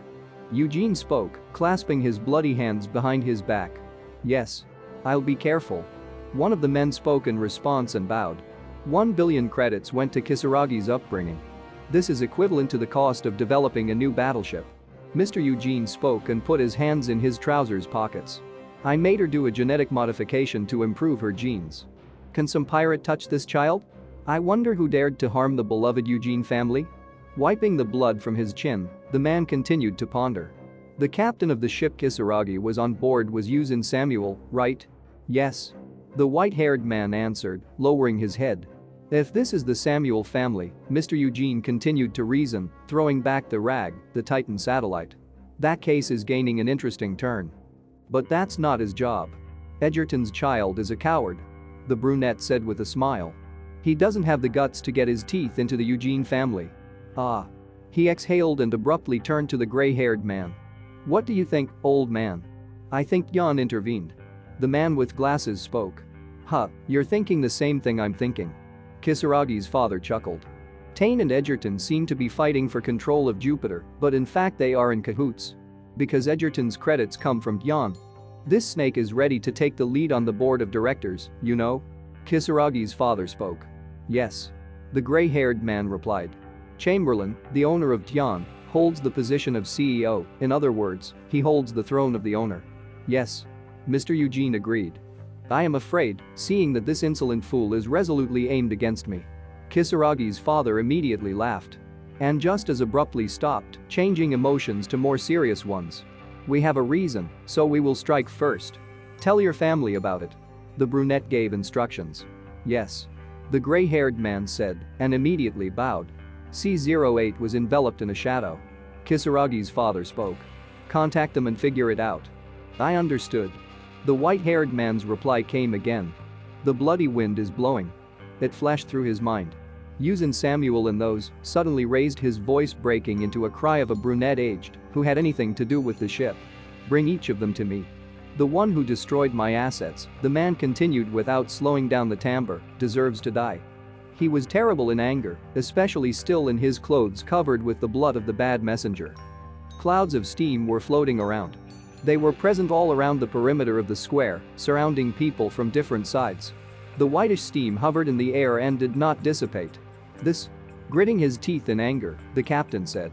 His body was shaking with a small tremor from indignation at this situation. He could barely contain his indignation so as not to explode like a barrel of dynamite. But there is a limit to everything. What the hell is this? He exclaimed so loudly that he could be heard in the neighboring departments of the ship. There was a hole in the wall of the room that had once been a morgue. Clouds of steam came from the floor and rose to the ceiling. He was surrounded by guards. On the left and on the right hand of him stood one equipped guard. In front of him, a group of people in snow-white robes sat in a state of shock next to what had once been people. Now they were either charred or acid-corroded remains. Somewhere the head is guessed, somewhere else the remains of trousers, the other body has only a semblance of the remaining head after exposure to some chemical. The rest of the parts have disintegrated, the hands are a mess, the body is corroded by the floors. You say, after a minute of silence, the captain broke the silence, there was smoke in the room? It's strange, because when we entered, everything pointed to a fire. He muttered after hearing the results of the inspection from the equipped soldiers. All right. Confirmed one of them. I wanted to find out what happened right away, but only doctors are allowed to enter. One of the soldiers continued, to which he received only silence in response. There was mayhem and chaos. Some of the laboratory assistants wrote down a report in notebooks that they were observing at this crime scene, others covered the remains with sheets, hiding the bloody truth from the eyes of others. Here and there lies a lot of mangled equipment and furniture that once filled this area. I don't understand. Finally, the captain spoke, still watching this terrible picture and trying to figure out what had happened. How could there be a fire in the morgue? The head of the medical team decided to examine one of the burned corpses. The hand of the body still had its shape, the fingers on one of which was not melted, which is surprising, from such a temperature, the ring was different. Well, if it was a fire, then why did it remain as if untouched? Judging by the ring, the gray-haired man mused, is this a team member who worked overtime? But suddenly something surprised him very much, and perspiration appeared on his face. He immediately turned to one of the workers, who at that time was taking notes in the report. Are these all bodies? He asked immediately. Yes, why? Only there was an answer in his direction. This can't be happening. The head of medicine muttered. He definitely did not find someone in the bodies present here, and was even more amazed by this. The head of the medical team? This reaction of the gray-haired man did not hide from the sensitive gaze of the captain, from which a question immediately followed. "Captain," the leader muttered, trying to control himself, but arriving still in shock from what was happening. "Call all the leaders of the ship. We have a problem." He was paler than the dead, something scared him very much. "What?" The question sounded in raised tones, breaking the silence, leaving a ringing in the ears. At a large table shaped like a shield, the members of the council, the leaders of a particular industry, are sitting again. "The bodies of the guard and the head of the research team are missing?" The captain raised his voice again, voicing a question. "They couldn't have left on their own, could they?" The captain was indignant at this turn of events. At the same time, he was shocked by what he heard. At the same time, he was angry at this turn of events. "The head of the medical team." He shouted in the direction of the white-haired man. "Are you sure?" "I checked several times." The gray-haired man was justifying himself, and sweat from excitement appeared on his face again. "However, exactly 2 bodies are missing. And that's not all. If we talk about chemicals stored in the morgue, of course, they can ignite, but a fire of this magnitude is extremely rare." The head of medicine finished his speech with his assumptions. "In other words." A dark-haired man in a blue uniform jacket spoke. He was sitting next to the gray-haired man with his arms crossed over his chest. "This fire was created artificially." "Who the hell did this?" the head of the technical team asked, without taking his eyes off the head of the medical team. "Maybe there are unidentified alien creatures on board?" A blond man in a dark gray uniform voiced his guess aloud. He was sitting next to the head of the technical team. His voice sounded calm, in principle, as he himself held himself. He sat with his hands clasped together in a lock. "Is this some kind of joke?" Suddenly, a man with milk chocolate-colored hair raised his voice, from which the blonde was immediately taken aback and jumped a little in his place. "Don't talk nonsense." "What are you?" a blond man in a dark gray uniform answered sharply, sitting normally in a chair, the head of the logistics department. He squinted at the man sitting next to him, who also scared him. A stout man in the same uniform, with a shock of hair the color of milk chocolate, stubble on his chin. "I just assumed, why are you so nervous?" In response, there was only a soft cough. A more serious problem in the current situation is that the body of the head of the research group has disappeared. The head of the medical team interrupted them. "Haven't we decided to contact the pirates?" The captain spoke up, reminding his staff of his presence. "We need to find the body at any cost. Is that clear to you?" He gave his order immediately, standing up and leaning on the surface of the table. "Find the culprit first." The blond man began, raising his hand as if in school for an answer. "Damn." The captain could not stand it, raising his voice even stronger, from which the blonde-haired man was immediately taken aback and began to lower his hand, covered with perspiration. "It's not just about me." The captain was yelling, staring at his department commanders-in-chief. "If you are afraid of revenge from noble capital representatives, then start cooperating already." After that, a deathly silence followed, only breathing and the tolerable hum of technology could be heard. "Head of the Crisis Management Department, have you contacted the pirates yet?" The captain continued more calmly, turning to a dark-haired man in a blue uniform with a scar on his lips. "Yes," the answer immediately followed without delay. "Right after our meeting." "Damn." The captain cursed, clutching his head. "Don't tell them anything. Tell them we'll just give them the body. Will everything be all right?" The head of the Crisis Management Department immediately asked. "This is your idea," was the captain's reply. "If we don't find a way out, then there will be another problem. Just find the body before you meet them." Suddenly, the captain's hand fell sharply on the shoulder of one of the leaders and squeezed him tighter. "Head of the security department, is it clear to you? You have to catch the culprit." The captain sounded his message threateningly seriously. A blond man in a dark gray uniform was even taken aback by what had happened and turned slightly over his shoulder, covered with perspiration. "We are doing our best," he mumbled in response, feeling the strong grip of the ship's captain on his shoulder. "You're not trying hard enough." Only the answer followed. "You can interrogate all the crew members, find the culprit," the captain said loudly, without slowing down his pressure and hovering over the head of the security department. "I will give you the appropriate authority." "Ahem.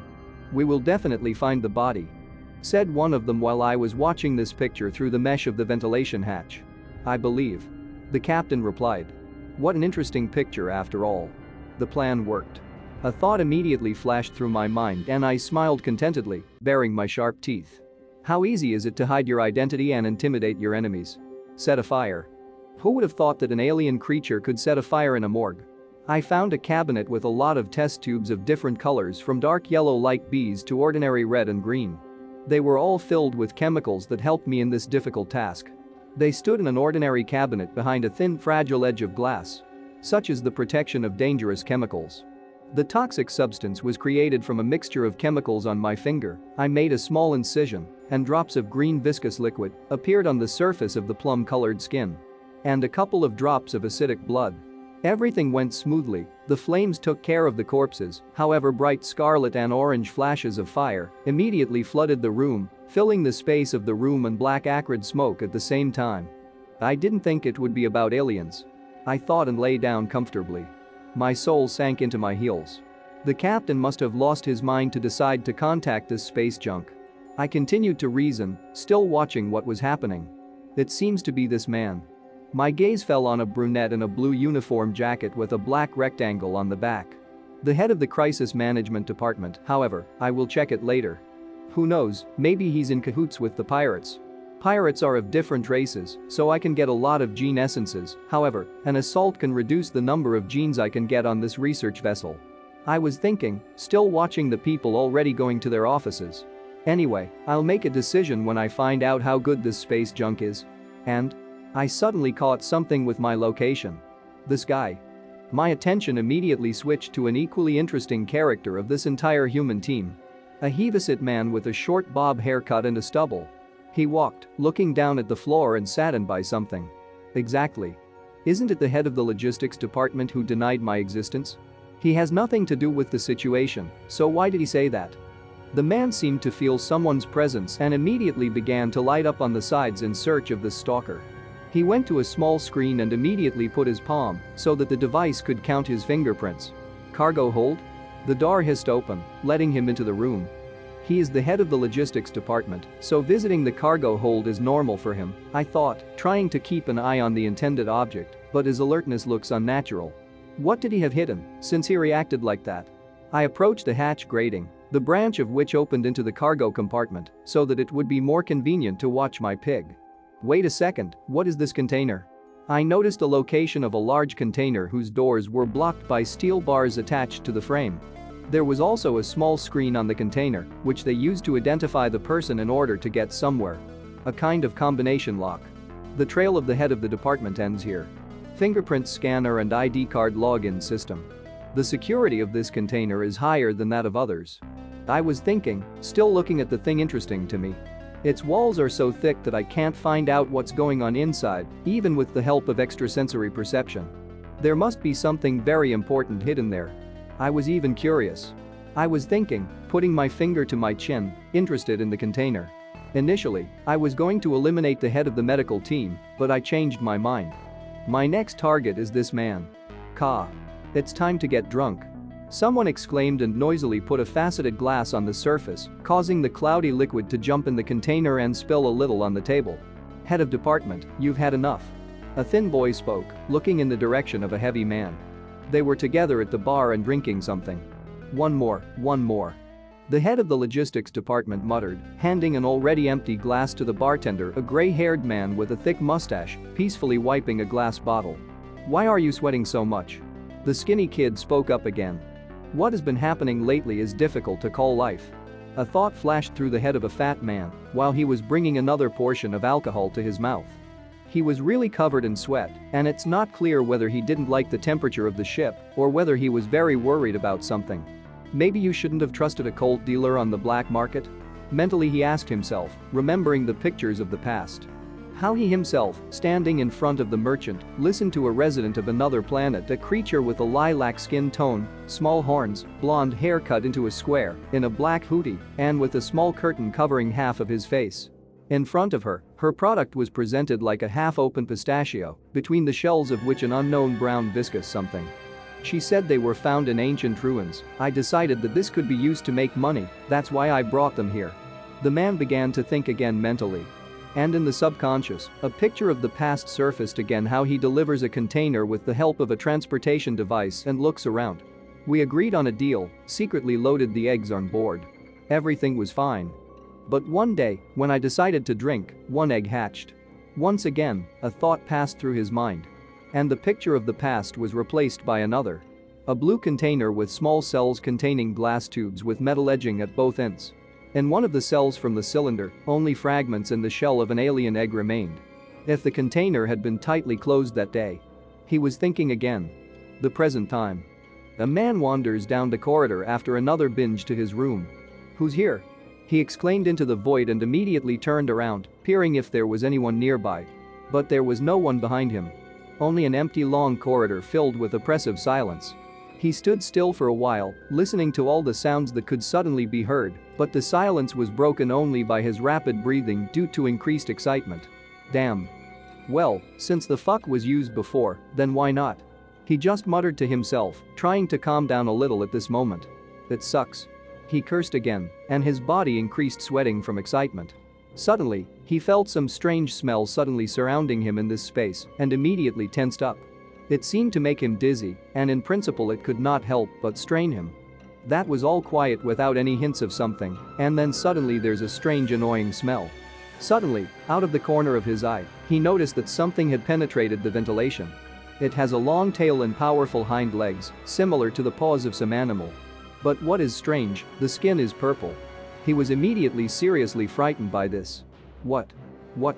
It flashed through his mind immediately, but he was silent, as if his tongue was numb from the shock he was experiencing. What the hell? He exclaimed mentally and immediately rushed towards his room with all his might, without looking back and not even trying to write off alcohol glitches. The main thing is not to check whether the head is joking with him or everything is actually happening in reality. Damn. Mentally he cursed, still without slowing down. Tears immediately came out of her eyes. He couldn't calm down and calm them down. He really needed to get to the room as soon as possible and close the door behind him. Open up faster. He shouted in his mind, constantly poking at the numeric buttons on the screen. But suddenly the panel succumbed to the entered code and the door immediately moved to the side with a rustle, disappearing into the interstitial space. The man immediately flew into the room. More precisely, he fell like a sack of potatoes, not calculating that the barrier in the form of a door would disappear so quickly and he would lose his balance. Empty glass bottles were lying around him, and one of the slippers had left his hind limb. Telephone. The man stammered. "I need to make a call." Trembling with fright, he crawled towards the object he was looking for. A red handset on a red platform with a digital panel. Peek. Peek. Peek. Peek. It was heard outside the door. A sound that brought even more fear. Drool dripped from his mouth every now and then, and sweat trickled down his skin. Peek. Peek. He understood that it was the sound of the code buttons on the panel in front of the entrance.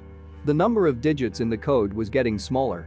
He turned towards the door, and tears started coming out of his eyes again. Pipik. With a rustle, the door disappeared into the interstitial space again. In front of him was me in full height. His terrible nightmare from which he tried to escape so quickly. And now he's shaking and drooling, crying his eyes out. He can smell death. He sees a big monster in front of him with burning eyes and drooling from hunger. I slowly approached him, delaying the moment of pleasure. They say that the meat of a victim who experiences fear has its own wonderful taste. I loomed over him, showing a wide mouth and a lot of razor-sharp teeth, which drooled every now and then from unbearable hunger. And he just shakes and cries. "Enjoy your meal." I just said it to myself and immediately bit into my victim. It was easy to kill him because of his cheeky lifestyle. Thoughts swarmed in my head as I looked around my victim's room. A bunch of empty bottles, a pack of cigarettes, some books, sheets, scattered things. And a word junk. He spent all his time in the bar. I also found crumpled things in the drawers. There are empty cans of something on the dresser, scattered socks, uneaten soup. A real salary thief. I thought immediately. The captain should be grateful to me. I thought and grinned. Because I am reducing the number of people in the state who are paid salaries in vain. I justified my attacks immediately. I would clean up here a little. I thought as I wandered through this pigsty covered in blood splashes. Blood everywhere, especially where the victim's body was. The wall and part of the floor are smeared with it. It's fucking dirty. I swore. Where is his ID card? I thought with a heavy sigh. Wherever I have not looked for her among this junk, but she was not even close, which is not very pleasing. A medium-sized poster of a model in a scarlet bikini caught my attention. On pale skin, it looks quite impressive. And the hair is an unusual color, the color of seawater. although this color is pale against the background of the skin. She looks sexy, but I don't feel anything in such a body. I thought, crossing my little paws on my chest and sighing in disappointment. I continued to search the room when suddenly the object I was looking for finally fell out of the bright yellow folder I had just taken. Namely, what I was looking for is an ID card. A thin rectangular plastic of small size with a blue stripe at the top and a stroke under it on one of the sides. Great, I found her. Mentally, I was immediately delighted. On the other side of the map I saw a photo of my once-eaten lunch. I've collected everything I need. I mentally decided, taking the key card and the left hand of my victim for this. And, before leaving, you need to clean up after yourself. I decided, squinting at the severed head of a corpse with rolled eyes and covered with splashes of blood. The head of the logistics department is not very tasty. I decided, continuing to finish eating the still fresh remains of the corpse. He stank of alcohol all over. I could feel the smell of alcohol mixed with the metallic tint of the smell of blood in the air, and the taste of meat is given bitterness. Having finished with the corpse, I went to the container, which interested me, and for which I tried to get the keys to the entrance. It was already evening and there were few people, which meant that it was possible to take your time. I inserted the ID card into the hole above the digital panel with bright blue stripes. To the screen, streaked with bright blue lines in a small square, I put my left hand, covered with blood, which at the same time stained the surface. The container doors opened and white steam swirled across the floor. I went into the container and saw tall cylindrical flasks lined up in rows on either side of me. They were cold, and the walls were fogged up from the temperature difference. Look what he's been hiding here. Cryo cameras? I was surprised to see all kinds of alien creatures inside them. So he was a smuggler. I decided right there, watching this picture. My attention was suddenly attracted by another container, but already inside, and I immediately turned my head in his direction. To be more precise, it was a small blue box with many cells containing glass cylinders, but smaller. An amorphous egg? I was surprised to see the remains of glass and the eggshell from the hatched baby on the place of the broken cylinder. Exactly. It looked like the petals of an open bud of dark green color with ribs on the petals. One egg is empty. Having examined the shell closer, I thought. Did I hatch out of it? I immediately had an obvious question. I took an egg by one of the petals of the shell. It looks like a wilted flower bud, quite interesting. So this bastard tried to smuggle me out. I thought, examining the ribbed surface of the shell. Although the starting location is the Amorpha in the game is not this ship. The ceiling in a blue-purple stripe hung like swollen pimples, sprinkled with small yellow speckles of some crystals. From the surface of some of them, green slime drips, some bulges are completely stuck in the column of this slime that connects the floor and ceiling. On the bumpy floor, where residual mini rocks are sometimes visible, there is a coating of the same green slime in which, as if on a soft mattress, the same amorphous eggs are located. Somewhere on the surface there are small pyramids with gilded drawings. And the mysterious ruins. I don't know what happened, but the owner of my body left the container immediately after hatching. The wall of the container is covered with a transparent flowing viscous liquid, similar to saliva. A trail of egg fragments and such goo stretches further from this box, deep into the container. Apparently, he died shortly after due to lack of food. But then I moved into his body. This explains why cockroaches seemed so delicious to me. I let the shell fall to the floor among the rest of its fragments. The body must have moved instinctively, striving to survive. Oh, I'm getting nervous. I knelt before the shell and put the palms of my little paws together, pretending to worship. Mail his memory. And now, you can forget about etiquette. I got up in a moment and looked around, and do what befits an amorphous. I grabbed 2 eggs of my brother's from a small container. And immediately began to eat them greedily. While killing other cubs in the bud. The amorphous one that hatches first devours other eggs. I took one after the other, devouring one by one. Sucking out the internal component and the juices that are still contained in them. It's a pity there was no message about the activation of the predator effect. Well, it's not that important. I thought, licking the remnants of pale yellow goo from the surface of my teeth and mouth.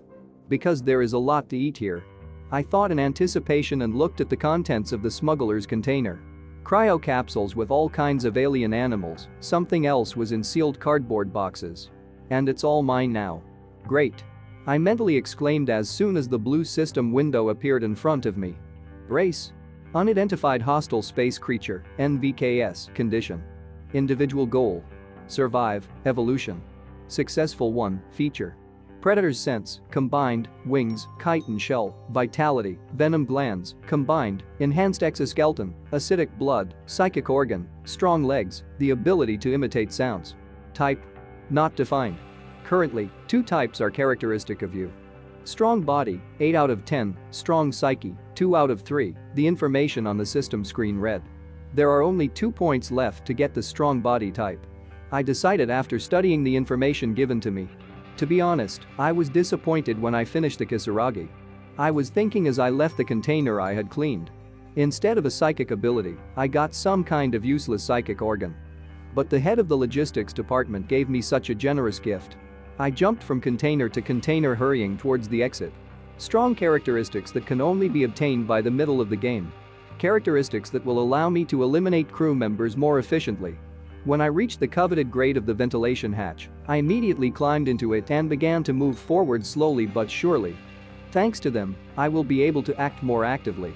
A meeting with space dogs is also not far off. I was still thinking about the further plans that await me.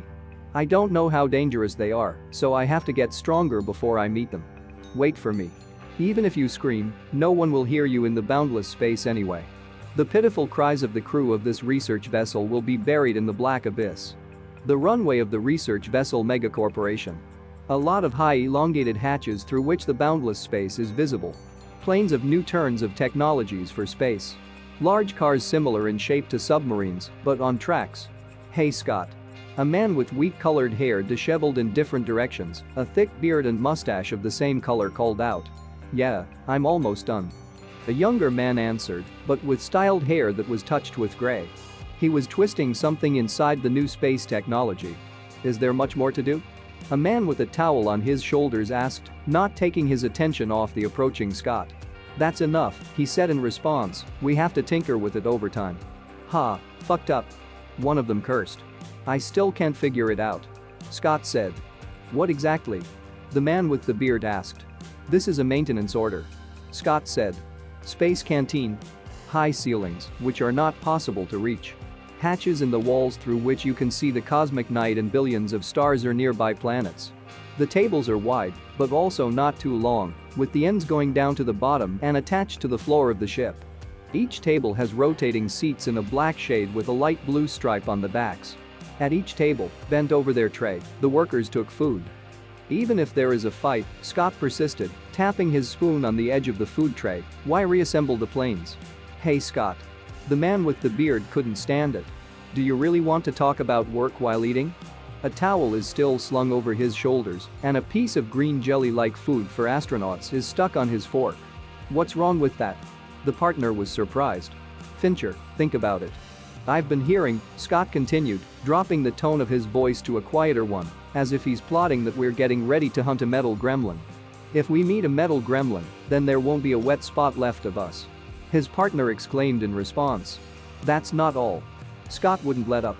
They say that this gremlin is already on board. What? Fincher was taken aback when he heard this news. You can smell a strange smell, Scott retorted, hinting at the strange clouds of green haze that hovered in the air every now and then. What is in the air? It's the smell of a metal gremlin. He assured me.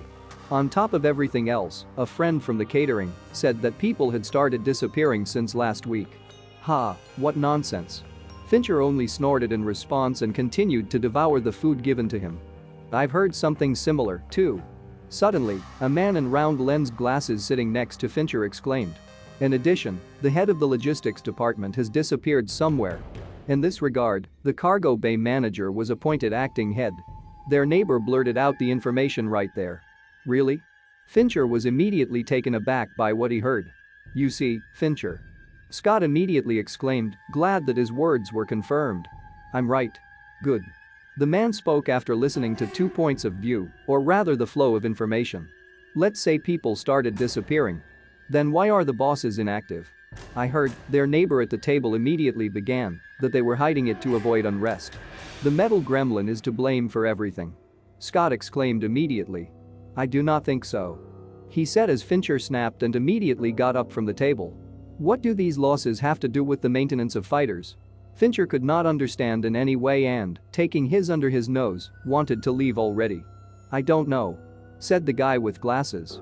I've only heard of disappearances. Scott started. Are they trying to work with discipline in this way? He decided to assume and immediately caught the displeased look of his partner. Even with a hint of threat. Well, maybe you're right. Fincher threw back and walked away from them, and Scott just scratched his head. The runway of the research vessel. The light is extinguished, and only under the sight of one of the fighters it burns and someone's legs stick out. Fincher came closer and saw his partner fixing something there. Scott. He turned to him immediately. I want something to eat, do you want something? No. Without distracting from the case, the partner replied, still continuing to twist the bolts. It's better to bring some synthetic alcohol with you. Scott threw Fincher in the wake. Good. He agreed in response. Damn. Scott swore. Will I be able to finish everything today? The man continued to work in silence, only the barely audible hum of technology broke the silence. Scott, come here for a minute. Suddenly a man heard someone's voice and was immediately distracted. Cameron? He immediately called out to the voice carrier. I'm busy right now. Scott muttered and continued to twist the bolts in the mechanism. It won't be for long. The same voice was heard again from outside. Scott? The newly arrived night voice persisted. That's it. The man wanted to swear mentally, but only clenched his jaw with indignation. If you call for any trifles, beware, there will be no mercy.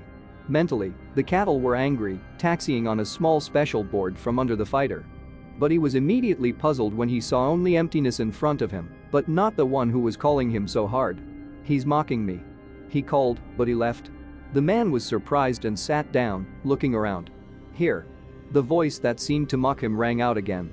This time it comes from the doors that are wide open ahead. From the darkness in which nothing is visible. Hurry up. Maintenance room? Scott was surprised. He approached the door and looked inside, guided by the voice that was calling him so persistently. Scott, this way. That voice rang out again. What are you doing there without a light? The man was surprised, looking into the impenetrable darkness. I'm looking for something. The voice answered again. Come on quickly, help me. The voice spoke again, and Scott walked into the darkness of the room without a second thought. He began. How people annoy me. He thought, not straying from the path, making his way with a flashlight. What's that smell? He was surprised when an unbearable stench hit his nostrils, and he immediately covered his nose with his palm. It looks like a rotten fish, but somehow different. Thoughts flashed through his mind. Where are you, you bastard? Scott exclaimed, continuing on his way anyway. Here I am, here. The familiar voice rang out again. Without shining his light on the floor, he did not notice a large bolt and immediately stood on it, which caused him to lose his balance. The bolt rolled out from under his foot, and he fell to the floor with a crash. Hey, he said, rubbing his bruised head. Wait a minute, a thought suddenly dawned on him, somehow all this is suspicious. Even if you turn on the flashlight, it's hard to see anything in such darkness. Squinting at the fallen object, he thought, but without moving from his place. What is Cameron doing in such pitch darkness? In addition, the head of the logistics department has disappeared somewhere. Suddenly Scott remembered the words at lunch. In this regard, the acting head was appointed cargo bay manager. I heard that people have been disappearing since last week. The metal gremlin is to blame for everything. It finally hit Scott as soon as he remembered his words in the dialogue. K. Cameron? Already stuttering, my victim asked into the void, crawling on the surface of the floor. Sko-o-o-ot. I drawled, imitating my voice less assiduously. Cameron? Scott asked the question into the void again. Without stretching out the calm before the storm for a long time, I immediately grabbed his head and pulled him to me. Oh. I pronounced the syllables with aggression and prepared to devour my stupid victim. My eyes were burning with a hungry spark, and steam was escaping from my mouth. Only the crunching of bones and the screams of the victim broke the silence that night. The ability to imitate. It turns out to be very useful. I thought as I ate my delicious food and savored every bite. Scott. Fincher was calling his colleague. I brought alcohol. He said, looking around and carrying a bag with something in one hand, in the other a box with bottles of green glass with a burning liquid inside. As he was surprised to notice the left tablet and the tool without attention. Where did he go? The man was puzzled. He is not one of those people, the man thought, looking under the fighter, who abandons what he started halfway. I'm in the maintenance room. Scott's voice came from somewhere to the side and from a distance. Fincher was surprised.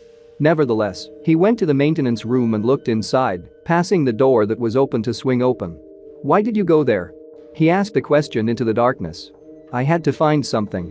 Scott's voice came out of the darkness again. What are you doing there without a light? The man was puzzled, but he stood at the door and did not move from his place. I need to move something. Help. His partner's voice rang out again from somewhere in the depths. Oh, that's it? Fincher muttered discontentedly and, with a dejected sigh, headed deeper into the room. He walked straight, lighting his way with a flashlight so as not to fall and immediately find a partner. Or even reprimand at all. Hey, what the hell are you doing here? A man with light brown hair snorted, highlighting the way. But in the place where he expected to see his partner, there was only another flashlight lying unattended. Hey. Why here? The sandy-haired man started and pulled his hand towards the unattended flashlight. When suddenly something viscous, warm landed on his back. A feeling as if something was flowing down, dropping drop by drop, stretching from the shoulders down the spine. And the smell. Suddenly, the smell of metal seemed to fill the room. And not the one that usually came from the hardware in this room, they have more of a smell of fuel oil, gasoline, right there it is metallic. What? The man was puzzled and immediately touched himself, where a strange feeling was once present. He removed his hand from the back of his head and looked at the open palm. That's what this metallic smell is in the air. The palm is almost all scarlet.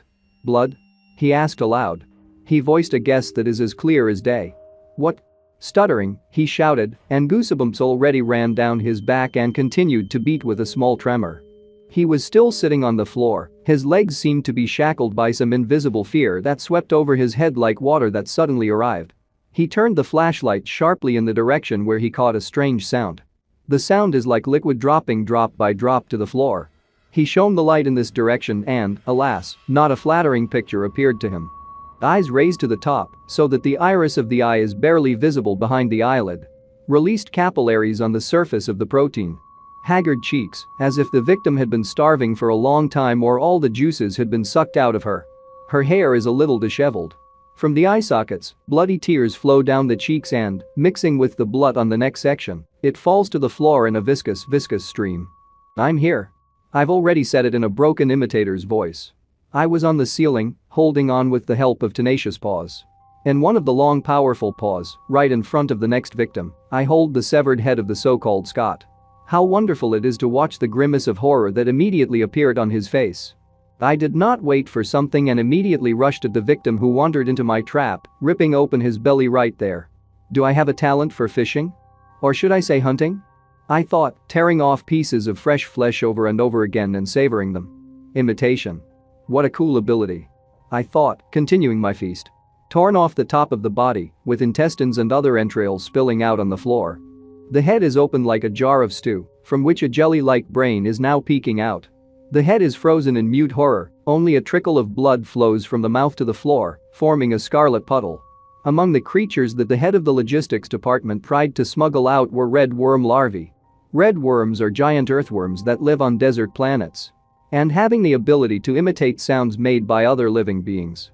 An alien creature similar to a horse, but not quite. On the head there is something similar to a bone covering a shield, so to speak. On both sides of the head at the mouth there are two medium-thick short tentacles. The animal makes a sound, and something hiding under the embankment repeated it exactly. Rumor has it that these creatures have evolved to hunt other creatures more effectively in harsh realities. A huge creature whose head is divided into several parts, like a flower bud, but on each of its petals, there are rows of small sharp teeth along the edge. He easily swallows his victim whole. It's great that I managed to get hold of the essence of the red worm gene, I thought, feeling a neoplasm in my larynx inside. However, the resulting ability is inferior to the original one. I can only imitate the voice of the last victim. I thought as I put Fincher's head in my mouth. Well, it's a great skill anyway. Tomorrow I'll have to eat someone from the catering. I pondered over the plan of action, devouring my captured victim piece by piece. It seems. Is his name Pierre? I recalled the information I had heard before, which I had specially collected for further actions. I don't think he's close to Fincher, but it's not that important. Tomorrow I'll have dinner with Pierre. I thought, licking the remains from my paws and fantasizing about the taste of my next delicacy. I hope the bubble is doing well.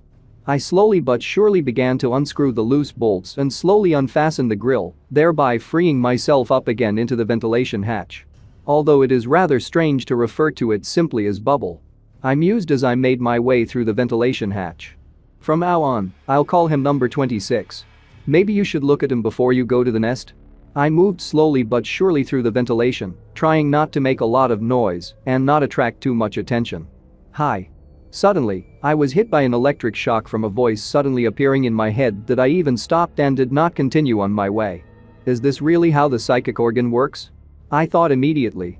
After all, only recently my thoughts were about number 26, and now I have contacted him telepathically. I didn't think I would be able to communicate with beings who talk through waves. In any case, the tentacles under the head on the back of the head immediately moved. You should say hello. I let out a hiss that meant hello on waves captured only by the bubble. Hi. He answered again. And today I'm hungry. Food. This guy's vocabulary has grown significantly since the last meeting. I reasoned after what I heard. Does psionium have an effect that I don't know about? I let out a hiss that meant sorry. I continued the dialogue, making my way further along the ventilation. I let out a hiss again, which meant it would be difficult to get food today. What is the difficulty? The bubble was perplexed. I let out a hiss, which meant I won't be able to get it, followed by my answer immediately. Whimper. It came from number 26. I understand he's disappointed. I was thinking, making my way further and further along the ventilation hole. But it's dangerous to use this passage now. After the disappearance of the body of the head of the research team, the head of the security department increased the security of the laboratory to the maximum. I was still thinking, moving in the right direction. Now even the ventilation shaft above the laboratory is a threat. Because of this, I haven't been able to bring him a candy bar for several days. I thought and sighed heavily, realizing the whole situation. All I can do is talk to him. I let out a hiss, which meant I'm leaving. I gave my voice again. While. Come again. It was only me who answered. TSK, hang in there. I mentally wished him and headed away from the laboratory. I will be able to help him only after evolution. I began to think, moving away from him. The problem is that it is quite difficult to evolve. The user needs to kill 10 representatives of 2 intelligent races each and get gene essences from them. This is the only way to evolve. There are only humans on this ship, so evolution is impossible. I was thinking, turning again at the fork of the tunnel. There are still pirates, but nothing is known about them yet. Suddenly, with the help of the impulses of my locators, I felt that a person was walking under me, or rather under the ventilation branch in which I was, and talking about something on the phone. I immediately tuned into this droning in order to hear it more clearly. It was none other than the head of the crisis management department. Work? I'll get in touch.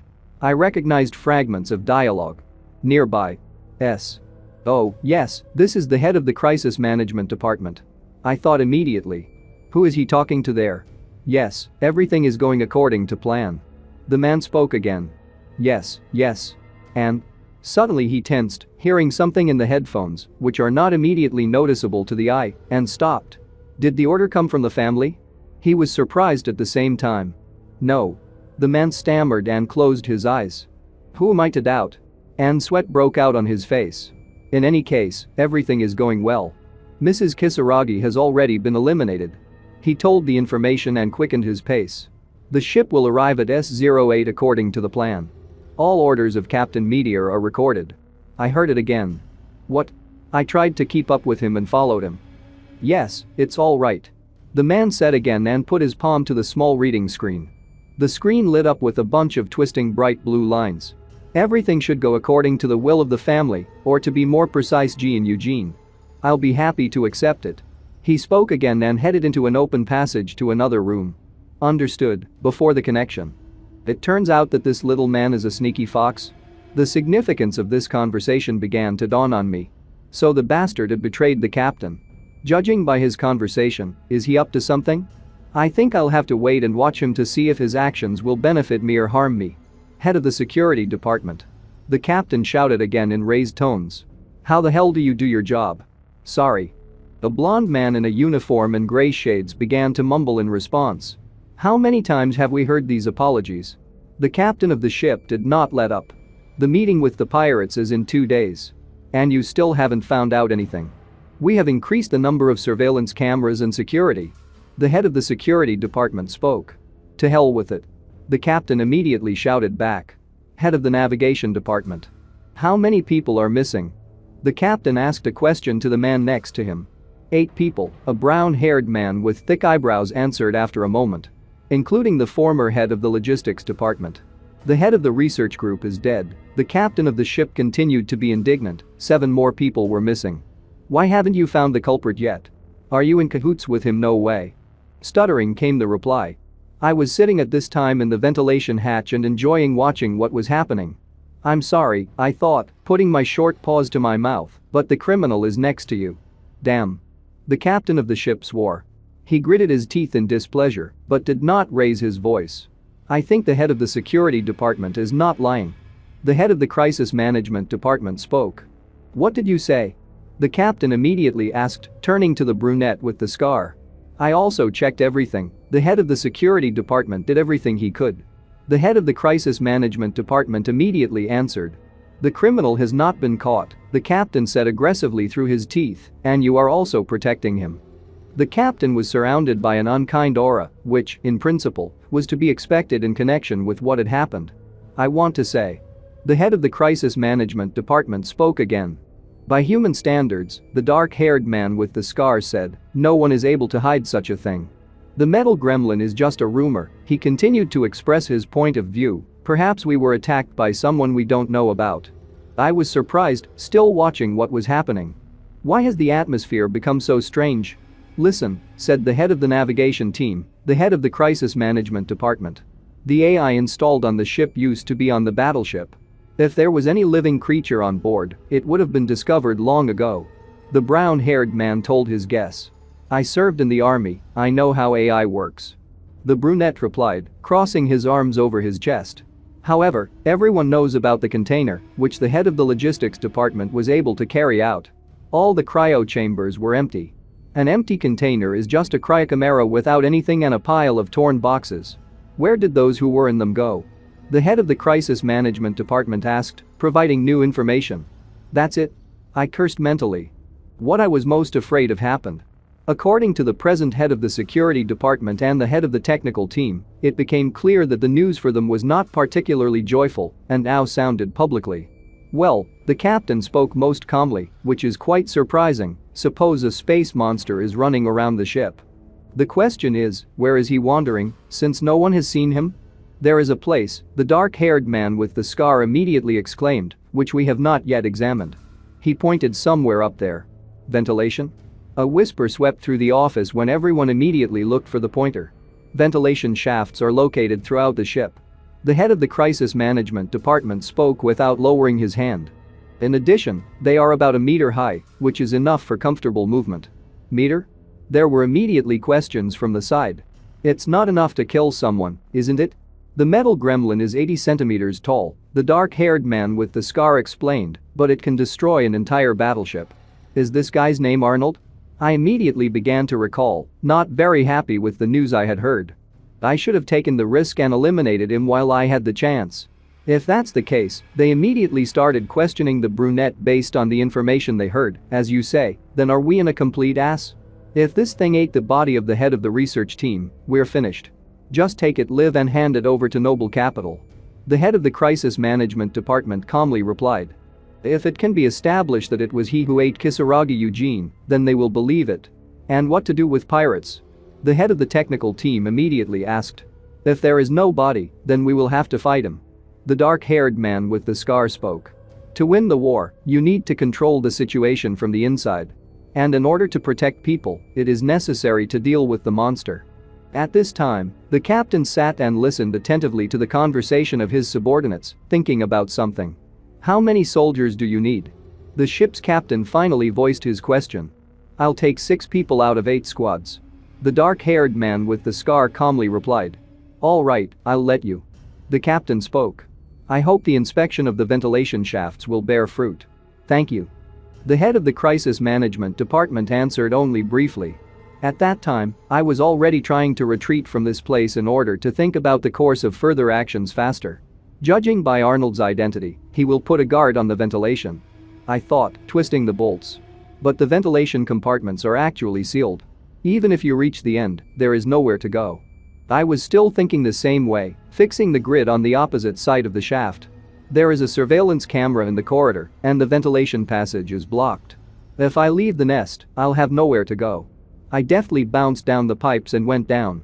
The corridors are crammed with CCTV cameras, and the ventilation shafts are unusable. It's time to make a choice. I landed on the already solidified green slime that lined the nest and headed into its depths. Run away? Or resist? He was puzzled and lay down, folding his smaller paws under his head. My upper body sank deeper into the muck, or rather into the cocoon formed with reddish growths on the walls.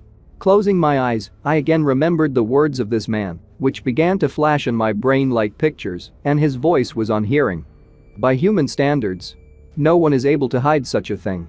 I remembered again how he pointed to the place where I was hiding, as if he could see right through.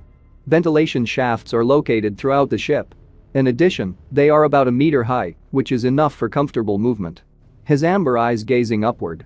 A look that seems to look into the soul. Just take it, live, and hand it over to noble capital. If it can be established that it was he who ate Kisaragi Eugene, then they will believe it. Anger shot through me. I clenched my teeth hard with indignation, and my eyes lit up with an unkind scarlet light.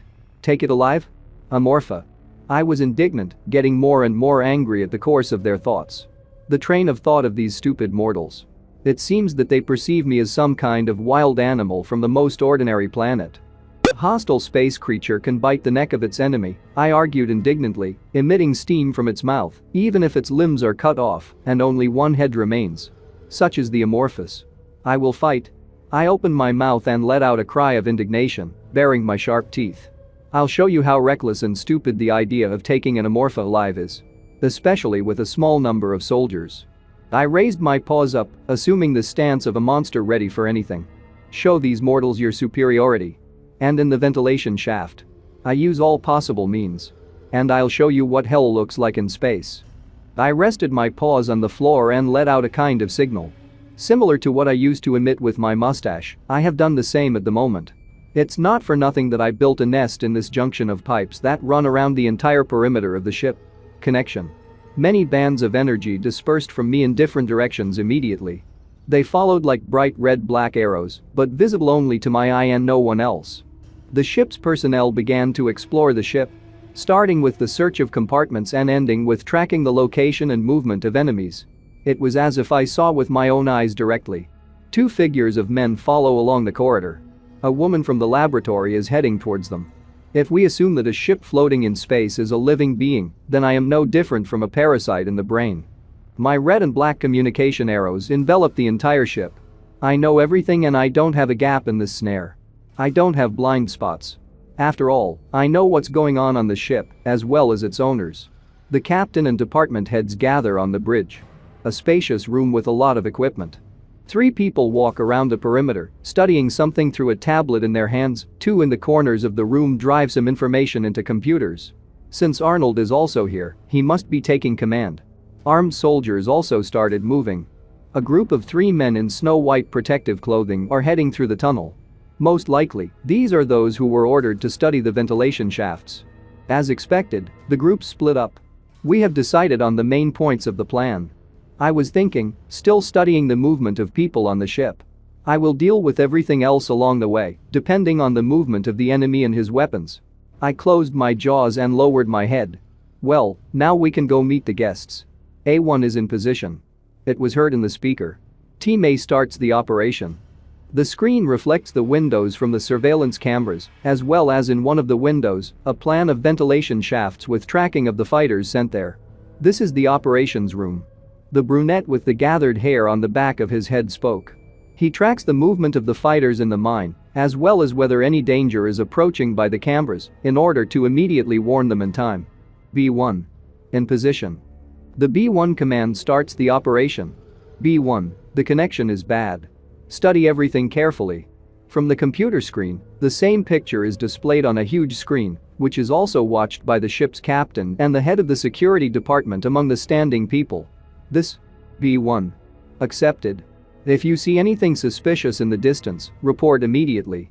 Most likely, the dark-haired man with a scar thought, also watching what was happening. Lady Kisaragi was killed by a monster. Initially, I had to deal with its elimination. The plan remains unchanged, but the number of variables should be reduced as much as possible. The head of the crisis management department decided and immediately frowned. We can't let anything happen before Mr. Eugene arrives. The monster. You will die before today is over. The dark-haired man with the scar was thinking, not taking his eyes off the screen.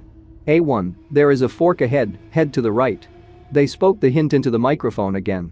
B1, you also have a fork ahead, move to the right. V3. The connection is not very good.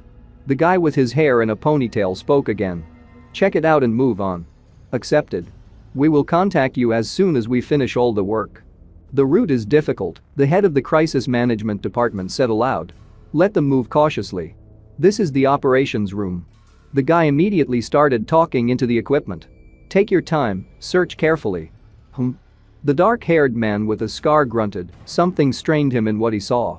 In V3, the camera shows the same thing. Let him check it out. Immediately, he instructed the dispatcher to hand over to the armed personnel. I'm listening. A short reply immediately followed. Q3, check the camera.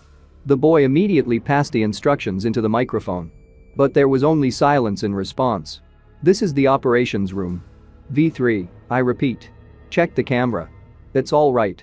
It came from the other end, but the visibility of the camera was quite murky.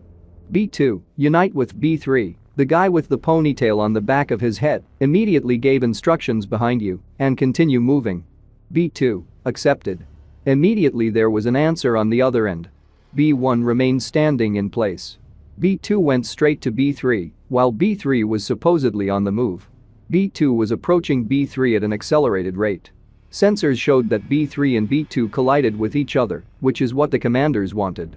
But before they could give instructions or listen to the report, a heart-rending human scream filled the room, plunging the captain, the head of the medical team and the head of the crisis management department into horror. The heart-rending scream continued, so loudly, so sharply and for a long time, already breaking into a wheeze. B2. The boy at the control panel immediately exclaimed. What happened? It's here. There was an immediate response. It only again managed to be heard the same way. But it was interrupted again by a terrifying scream.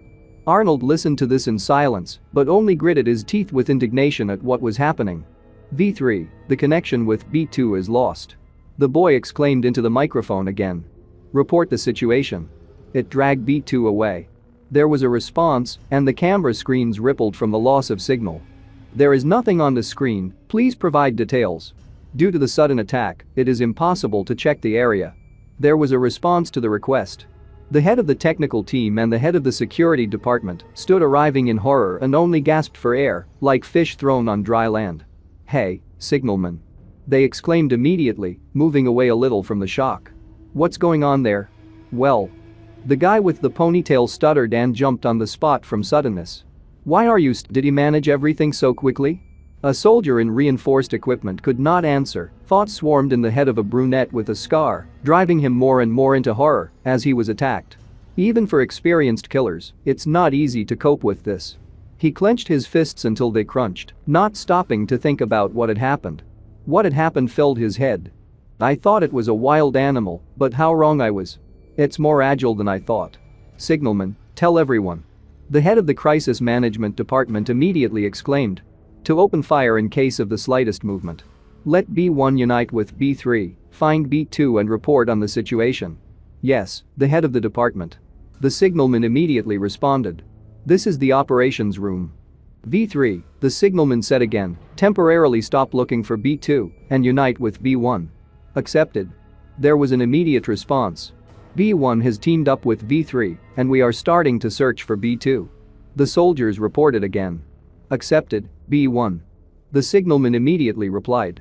The brunette with the scar immediately began to think what could happen at such a pace and what it would be better to do as soon as possible because not only others on the ship, he could also become a potential victim. If this continues, everyone will die. B1 was standing still while B3 was speeding towards him. It's B1, I hear something. A voice rang out. This is the operational room, the signalman immediately responded. What kind of sound do you hear? I'm not sure, but something is definitely coming. There was a reply, and his camera was displayed on the screen.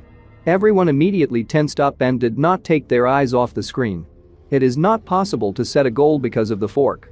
The answer started from the other end, but suddenly the voice stopped. B1 corrects. The voice came again from the other end. Sound source B3. The dark-haired man with the scar immediately sighed contentedly. I hear the voice of V3. They said it again from the other end of the wire. Ugh. The signalman sighed with relief. This is the operations room. B1, report back when you merge with V3.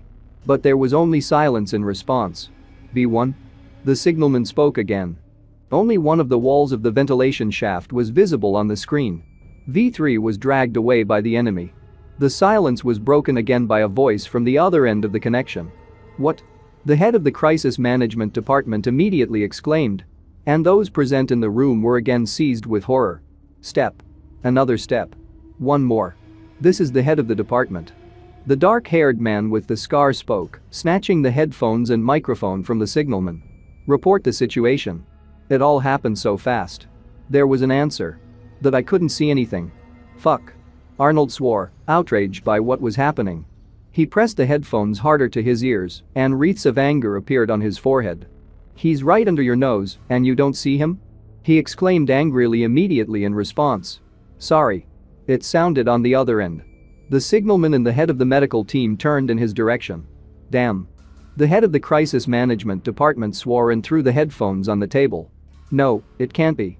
He shouted in his mind, breathing fast, as if without the opportunity to breathe deeply.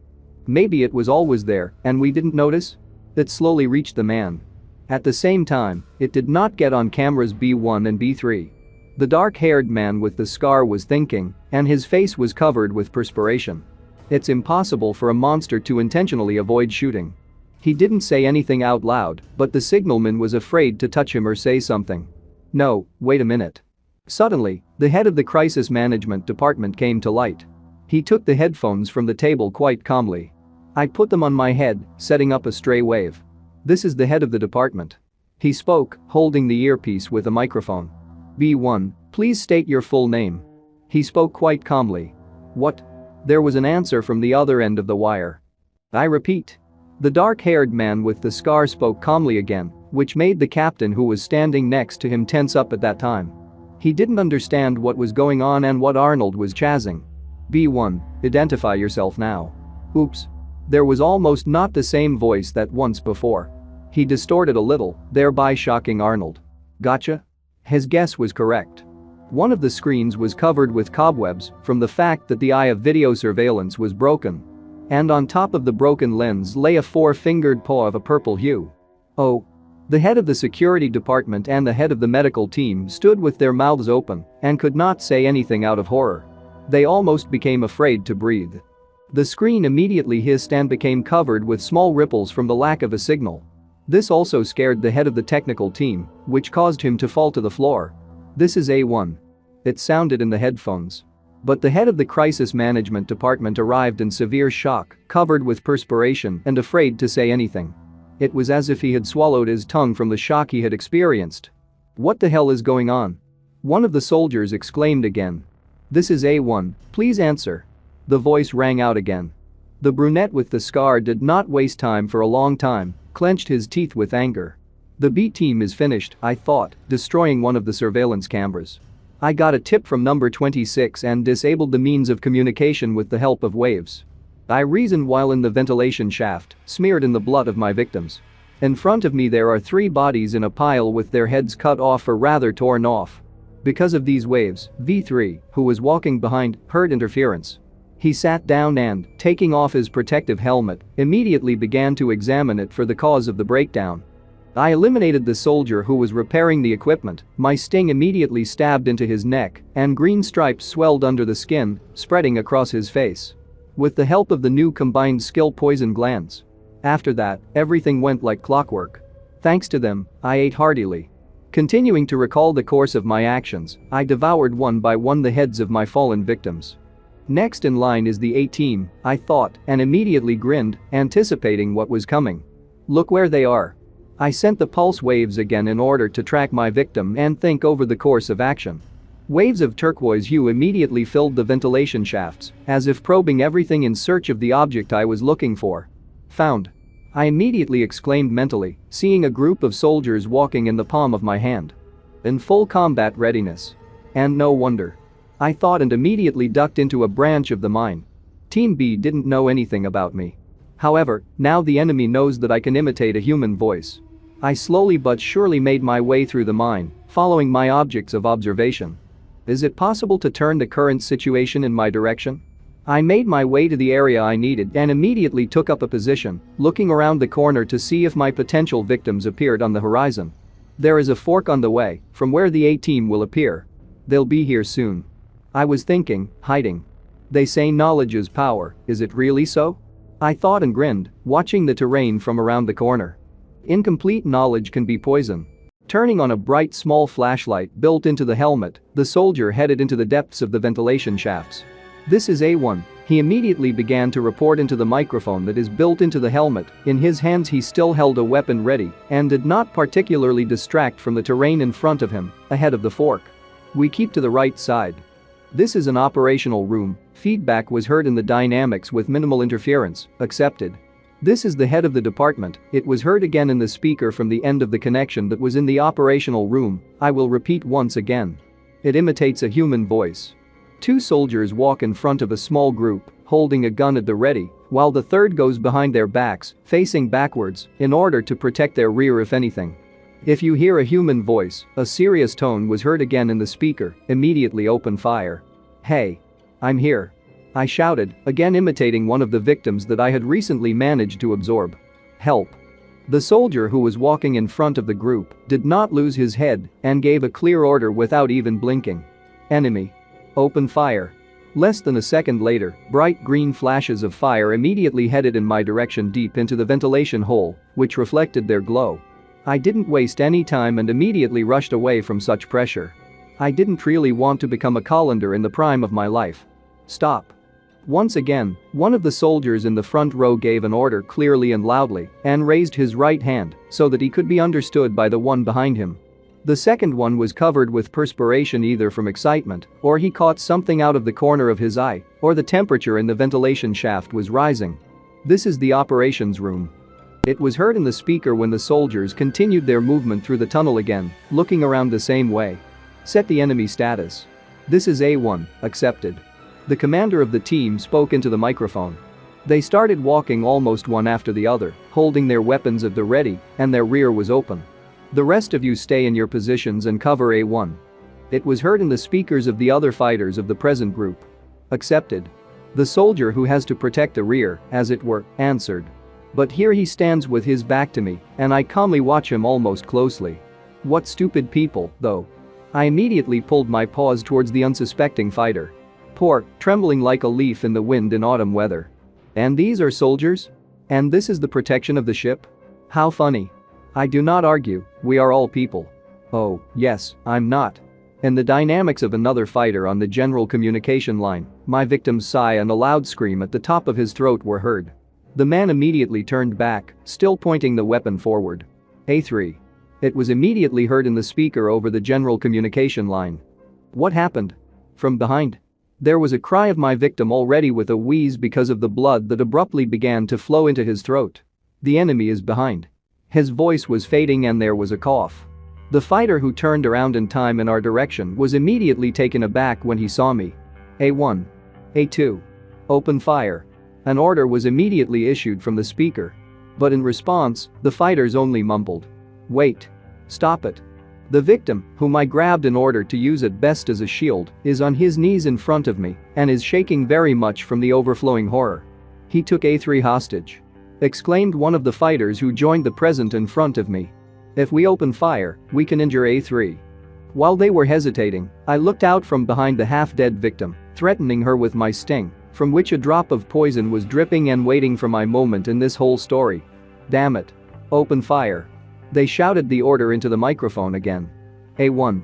Orders from the speaker began to be heard again in raised tones. Shoot to kill. This is an order. This is A1.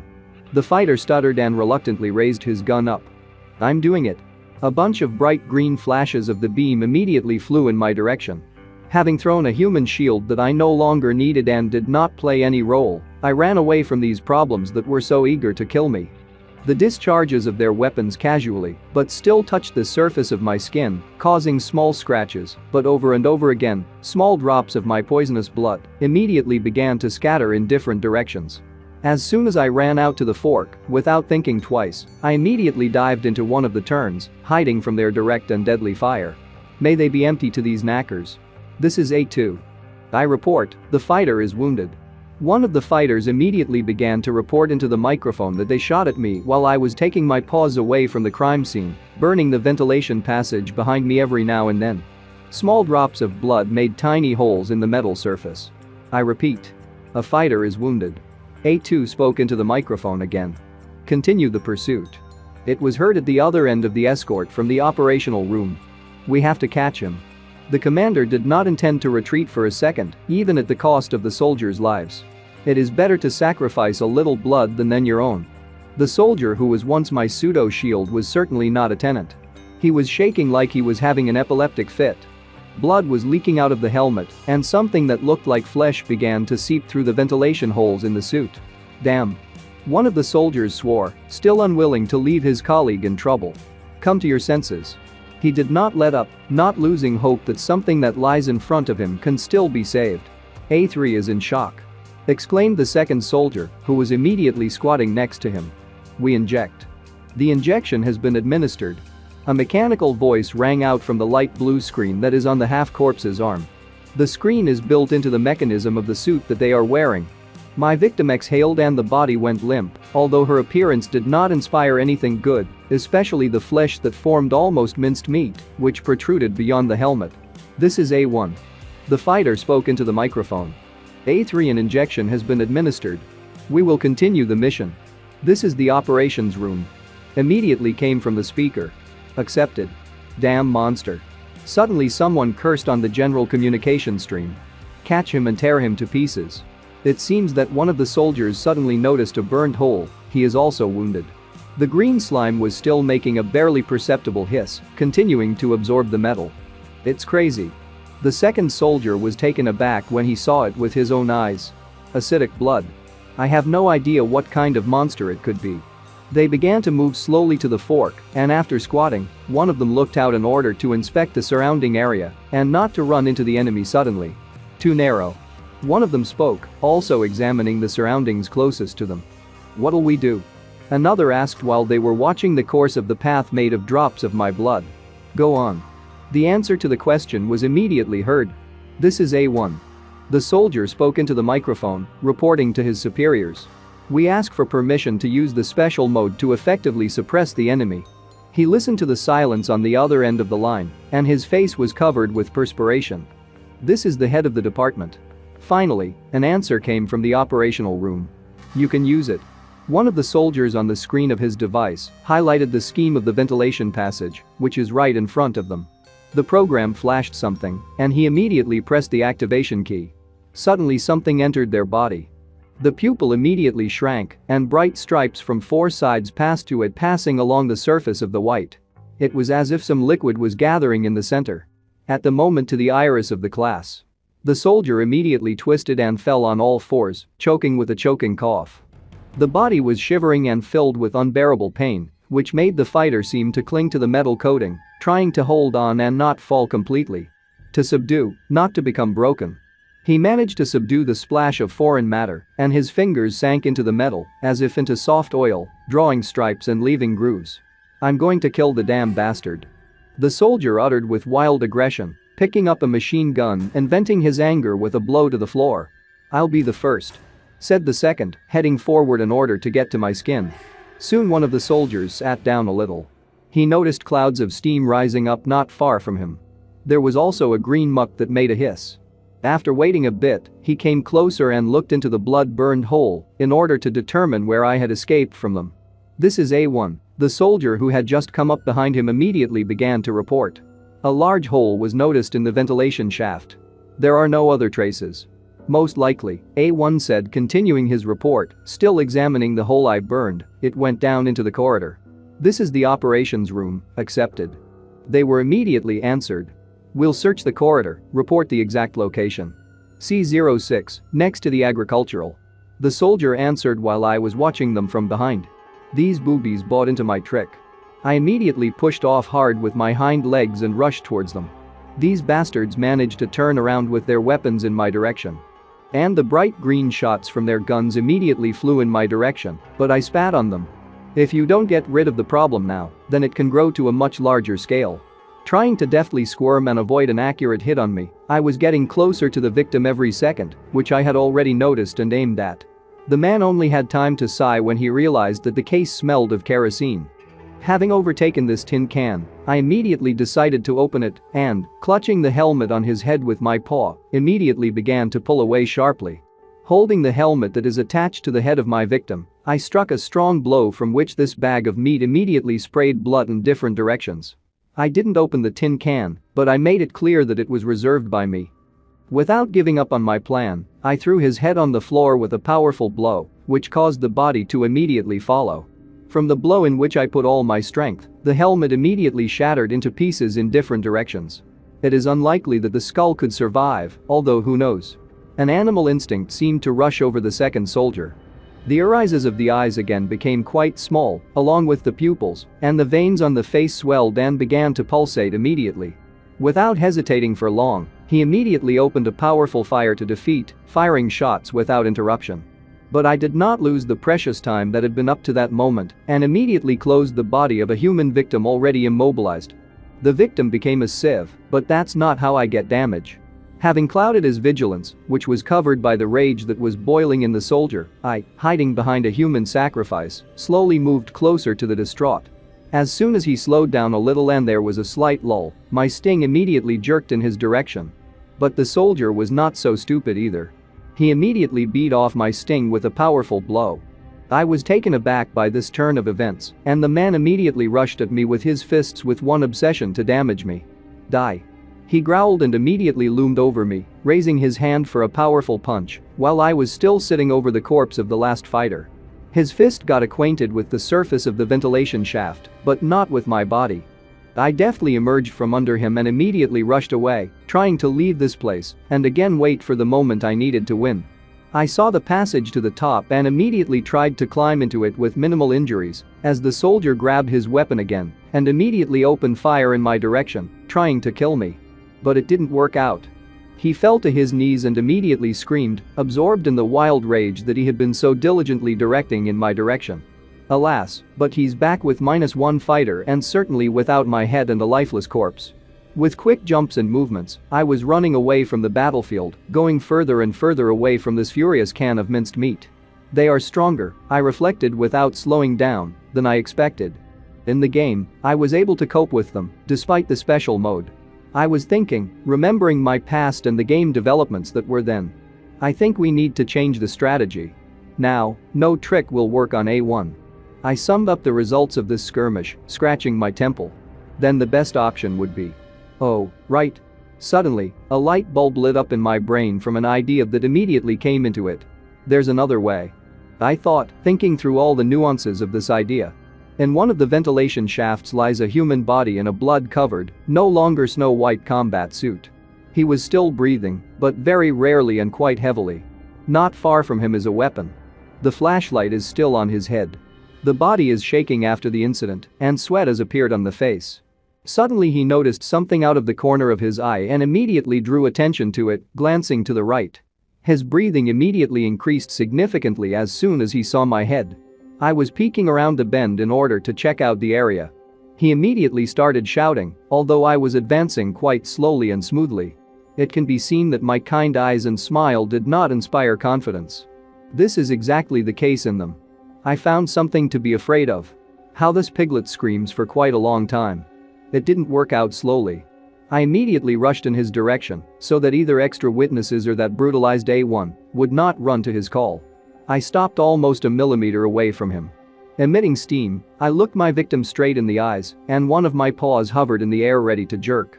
My victim was lying flat and could not move while experiencing wild fear and crying incessantly. I admired it and ruled, dreaming to devour it as soon as possible. I knocked him to the floor, from which he coughed, but still obeyed without movement. One powerful and sharp blow to the chest through their canning protection, and splashes of brown blood immediately burst out of the body. I abruptly pulled my paw out of the hole I had formed, and rivers of blood immediately seemed to follow it, and the corpse itself could not stop the flow of blood that escaped from its mouth. Here they are, streams of predator wine with its inherent smell of iron and spreading heat. I sat quietly absorbing the still warm meat of my open canned food, filling my stomach after a long and difficult skirmish. I was sitting over my victim, taking out his insides and savoring every bite, filling up with strength for the upcoming fight, and the brown goo spread on the floor and surrounded us.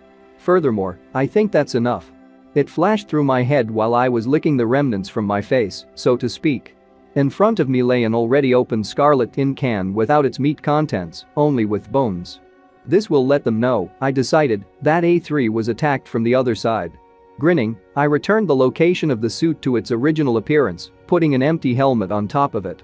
I noticed the camera that is usually attached to the suits of all soldiers and immediately swung my paw. In the operations room, my body was visible on the big screen, and how I shamelessly destroyed their eye for omniscience, at the same time as if mocking all the work that they had done. A little more and the screen immediately rippled, losing the signal from the camera, which it destroyed. This is the operations room.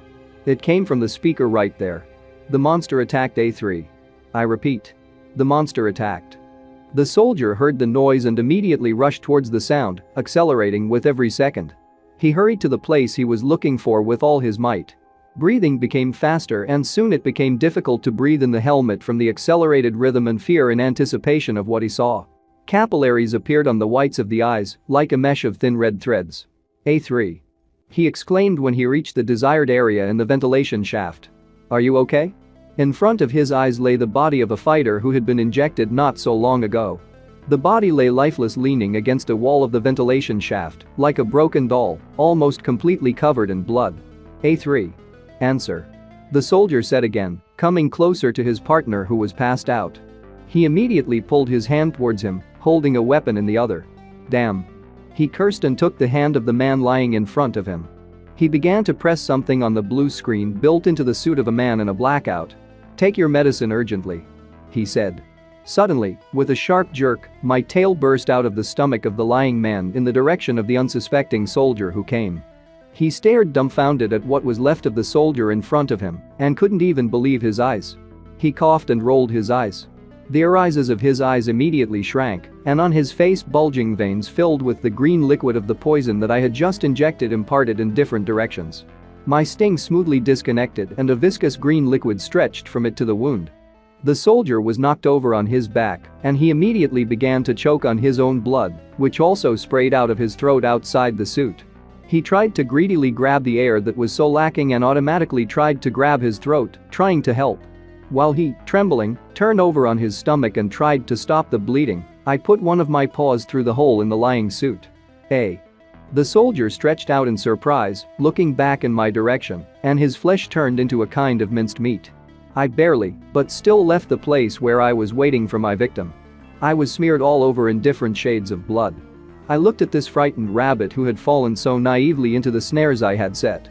I straightened up and looked down at him menacingly, my eyes flashing, covered in the blood of his already dead friends. Hey!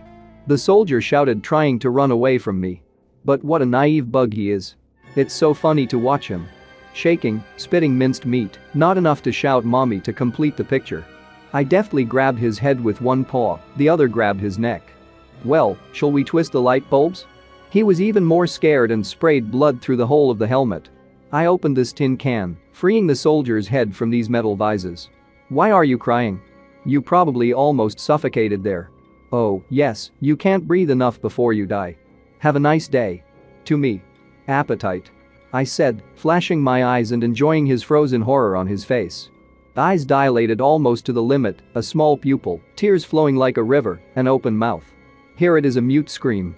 I slowly but surely, as if savoring the moment, began to butcher my victim, and he seemed to lose consciousness from pain shock, and his eyes rolled up to the limit. I was enjoying the moment, and my head slowly began to detach from my body like rags. It wasn't worth much effort, but the crunching and slurping sound was like a beautiful melody of my victory. I opened my mouth, lifting his head up, and began to enjoy the delicious food. Not far from us lies the helmet of my victim, calmly illuminating my feast with a flashlight and covered with blood splashes. I wonder if they enjoy this movie by buying tickets to the front row? Let nothing be heard through the communicator, but I know they are afraid. Fuck. What's it? It spread through the operational room, and people immediately fell to the floor from shock. The visibility of the helmet camera is displayed on the full screen, which is facing in my direction while I'm eating another of their soldiers. Someone froze with a scream on his lips, someone began to vomit while squatting right there. Even the head of the technical team froze in a silent scream, not taking his eyes off what was happening on the screen. She'll kill us all. I heard loud screams of a brunette with a scar, also looking at what was happening on the screen and sweating. Spider webs stretched not only in the ventilation shaft. They're next in line. And so. I was thinking about the further plan of my actions. Where will the enemy come from this time? 6 were killed, there were still 90 soldiers and officers. Having received my message, they will mobilize all their forces. I thought as I made my way through the ventilation shafts. I know that there is no special equipment on this ship. One problem is the weapons. I was still thinking as I made my way through the metal ventilation shafts in a semi-bent state. If they arm themselves with plasma guns, I'm fucked. I was thinking about the worst outcome, changing my position to crawling on all fours. How narrow it is here. Plasma cannons are weapons with high firepower used by the fleet during combat operations. A powerful flash of a green beam aimed at one of the military trucks and incinerates it immediately. Most often they are used to destroy enemy ships or tanks. However, the guns are so big and heavy that they cannot be used alone. A huge powerful weapon that can be lifted and held by at least 2 people. But there is a lighter, more expensive weapon. The handle fits in the palm of one person and does not require the support of a partner. In addition, each Megacorp unit is equipped with one plasma launcher. A man in a uniform with powerful armor holds a huge weapon that barely fits on his shoulder and releases a powerful jet of a green-tinged laser. I doubt there is anything like that here. I grunted without slowing down my speed. Suddenly I reached one of the grills of the ventilation shaft and catching someone's noise, I immediately stopped and decided to listen. The soldiers are moving into the agricultural compartment. I assumed, having studied their direction. They were in a uniform of a different color and headed in an even formation. They had a black-tinged uniform with white pseudo-jackets on their backs. They think that I will sit in one place. I decided very well and continued on my way. This is my chance. While everyone is busy looking for me, I immediately quickened my pace. I will visit the management. If the leadership positions are thinned out, then there will be no one to control the ship. Besides, we need to eliminate Arnold. He is a threat to my existence. Head of the Crisis Management Department. A painfully familiar voice exclaimed. Where did this monster come from? Besides, what kind of monster is this? I caught up with the ventilation outlet I needed, and I hope I managed to get to the beginning of an interesting performance. The head of the logistics department was transporting unknown creatures on a ship. The man in the blue uniform explained. I guess this is one of them. How can you say that? The ship's captain, impressed by what had happened, did not let up. We even used enhanced equipment, but it didn't help anything. The captain persisted, while I watched him closely. Oh, so this is also one of the heads of the department. I thought. Enhanced equipment is a lifeline in space. I grinned at what I heard, worth a lot of money. Trying to cut costs, they put an end to their lives. If we had normal equipment, this would not have happened. A dark-haired man in a blue uniform spoke, and the captain immediately clenched his jaws with anger. You made a mistake. The enemy is dangerous and very smart, said the dark-haired man with a scar. Besides, we now know that it can imitate human speech. And you're just talking about it now? The captain of the ship did not give up his positions. Data collection is of paramount importance. The head of the Crisis Management Department spoke quite calmly. All actions are based on known information. But the captain said in response to the interlocutor's argument. All this was observed by the head of the technical team and the head of the security department without much desire to get into their squabble. I've already sent soldiers, the dark-haired man with the scars said, but I have a request. Which one? The captain asked, gritting his teeth in anger. Requesting permission to use a plasma launcher. Arnold spoke, which shocked the captain. What? The bald man was taken aback by what he heard. Are you crazy? The head of the security department immediately exclaimed. This weapon is designed to fight pirates. Head of the Crisis Management Department. The head of the technical team also exclaimed. We're on a ship. Let it be a former battleship. The skirmish continued, but to use something like this on board? If you are so eager to die, go into space alone. How much noise? The answer immediately followed. Apparently, they really have weapons, I thought, without distracting myself from their friendly conversation in quotation marks. The enemies are confused, I decided, and launched a turquoise tinge pulse in order to explore the area, the perfect moment to catch prey. Arnold is too far away, I decided, studying their location and planning my attack. Closest to me. I stretched out everything, also studying with the help of an impulse. This guy. A man with a light color of hair slicked back with gel, looked at something in fright and was covered in sweat. Most likely, he did not take his attention off the digital screen in the operating room. Senior researcher Wei. I remembered his data. The one who torments number 26 every day. Then I'll focus on him. I decided anyway. I was planning to kill him someday anyway, I thought, and raised my paw back, preparing for an attack. I sharply hit the ventilation grate with my paw and caught on it. Thus, I created a loud sound and attracted attention to myself. This sound was instantly heard by the brunette with the scar and immediately turned around at the noise I created. The grate immediately flew to the side, and I fell out of the ventilation shaft with my mouth open, ready to absorb the victim I had chosen, but the man froze on the spot when he saw me.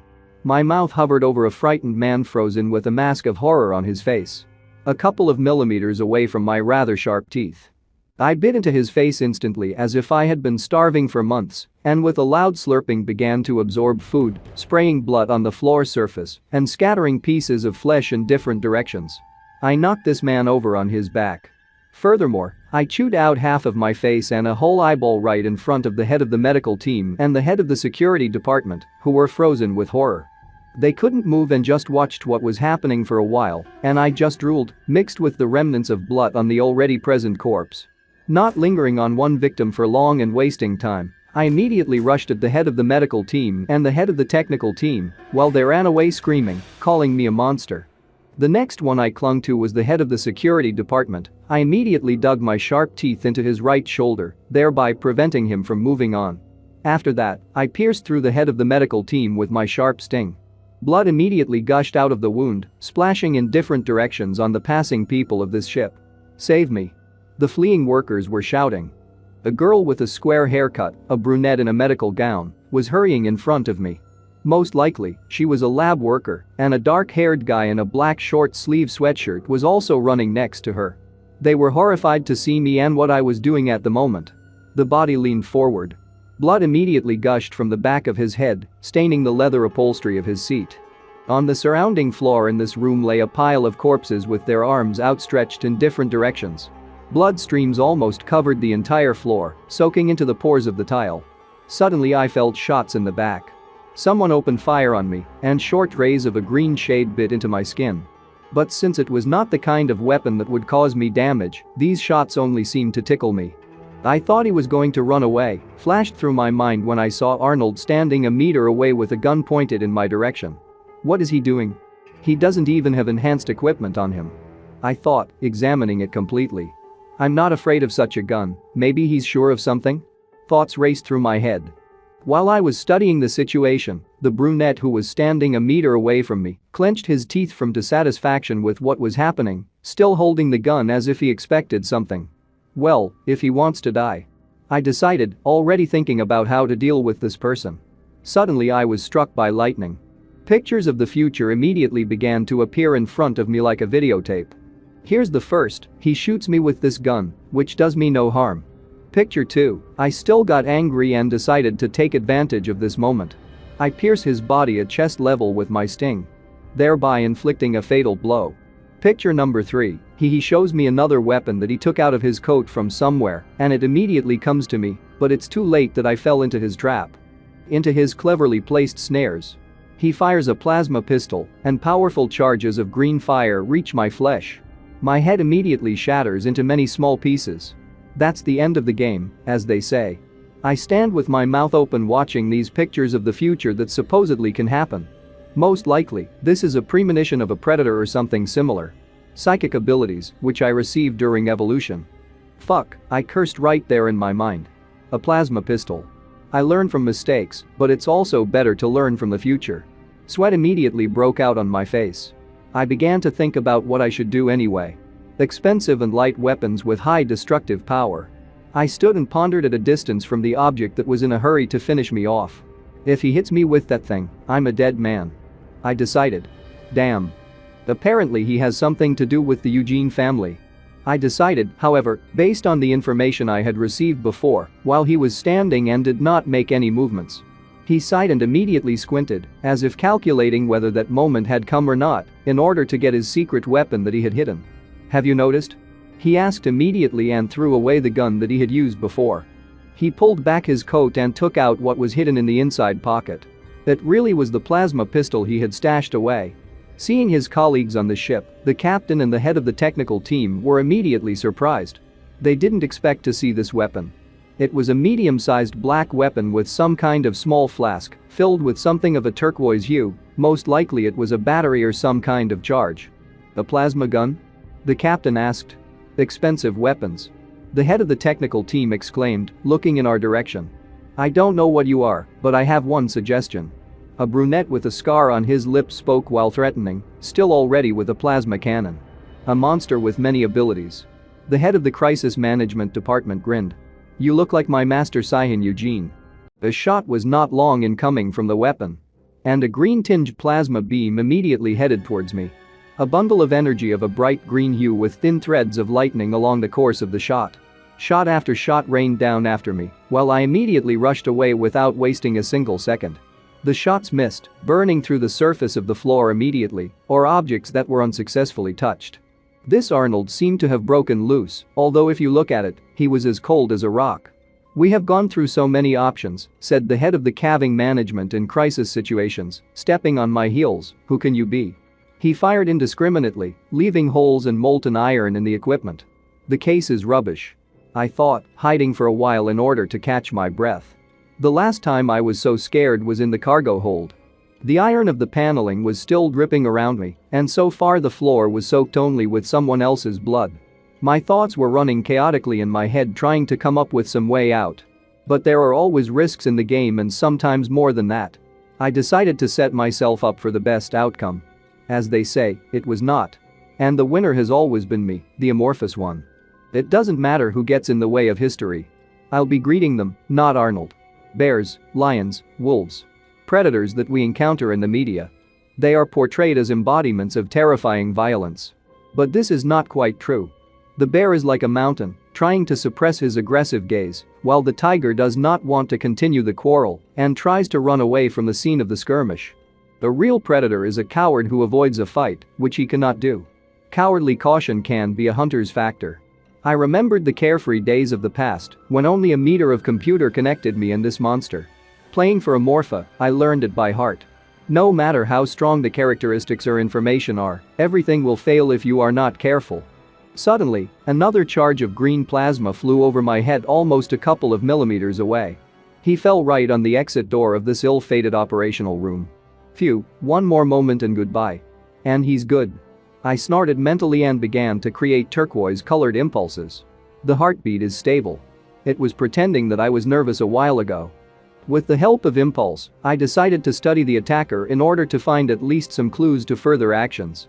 Yes, it's still a pleasure to look at this gloating physiognomy. Didn't they tell you that guns are not toys for children? He looks like a child who is the only one in the sandbox who has a shovel, while others only have buckets. After analyzing me, he must have understood everything the other way around. He smells just like me. The smell of an experienced predator. Well, distraught. I again tried to sneak behind some building in order to catch my breath, exhaust him and think about everything. Another shot hit my hiding place, but not me. And this is oh so pleasing. The next blows melted the place of shelter, and I immediately began to run in search of another one. In fact, he only sees that I am running like a coward and feels his superiority, which overshadows his gaze. But if you open your eyes, it destroys the ship from the inside. For the sake of this, you can run, cowardly with your tail between your legs. Head of the department. The captain finally spoke up. Don't forget that this is the opera headquarters, be careful. The head of the technical team also began to give voice from his hiding place. I'm careful as it is. The head of the crisis management department only snorted, looking back at them. I wanted to take advantage of this and change my location. But it wasn't there. The brunette with the scar immediately noticed the movements and, sitting down on one knee, began his shooting again. That's a smart devil. Fortunately, I still managed to sneak through and overcome the open area without injury and his winning hits on my poor skin.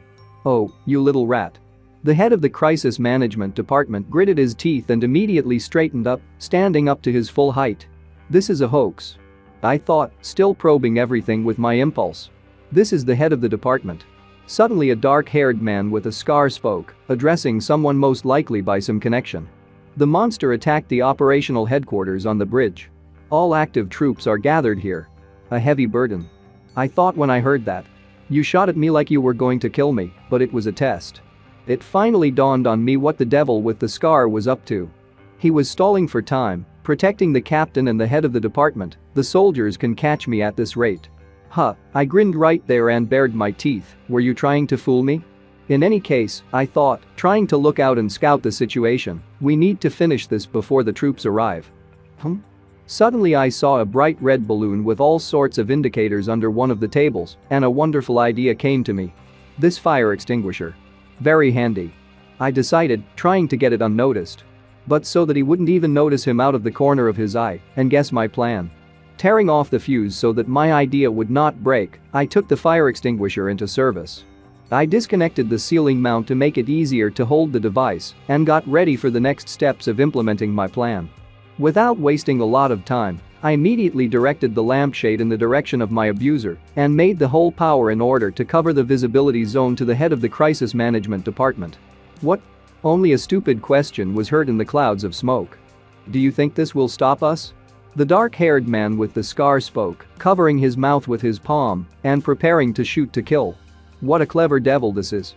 The next shots almost hit me again, although I tried to crawl as unobtrusively and inaudibly as possible, closer to the floor.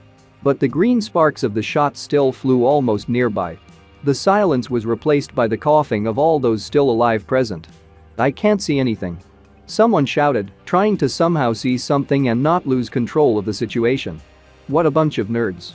The head of the crisis management department could not stand his indignation, watching as these idiots, instead of sitting quietly in shelters, began to wander thoughtlessly around the area of the operational room. You don't carry guns for decoration. He shouted again, deciding to use them somehow, since they were sticking out. Excuse me. Someone stammered. Where is he? The dark-haired man with the scar was indignant, clenching his teeth immediately with anger. Disappeared? Damn. He cursed and decided not to waste time in vain. Get the captain out of here. Did the pot work? I grinned when I heard his instructions. But this judgment is erroneous.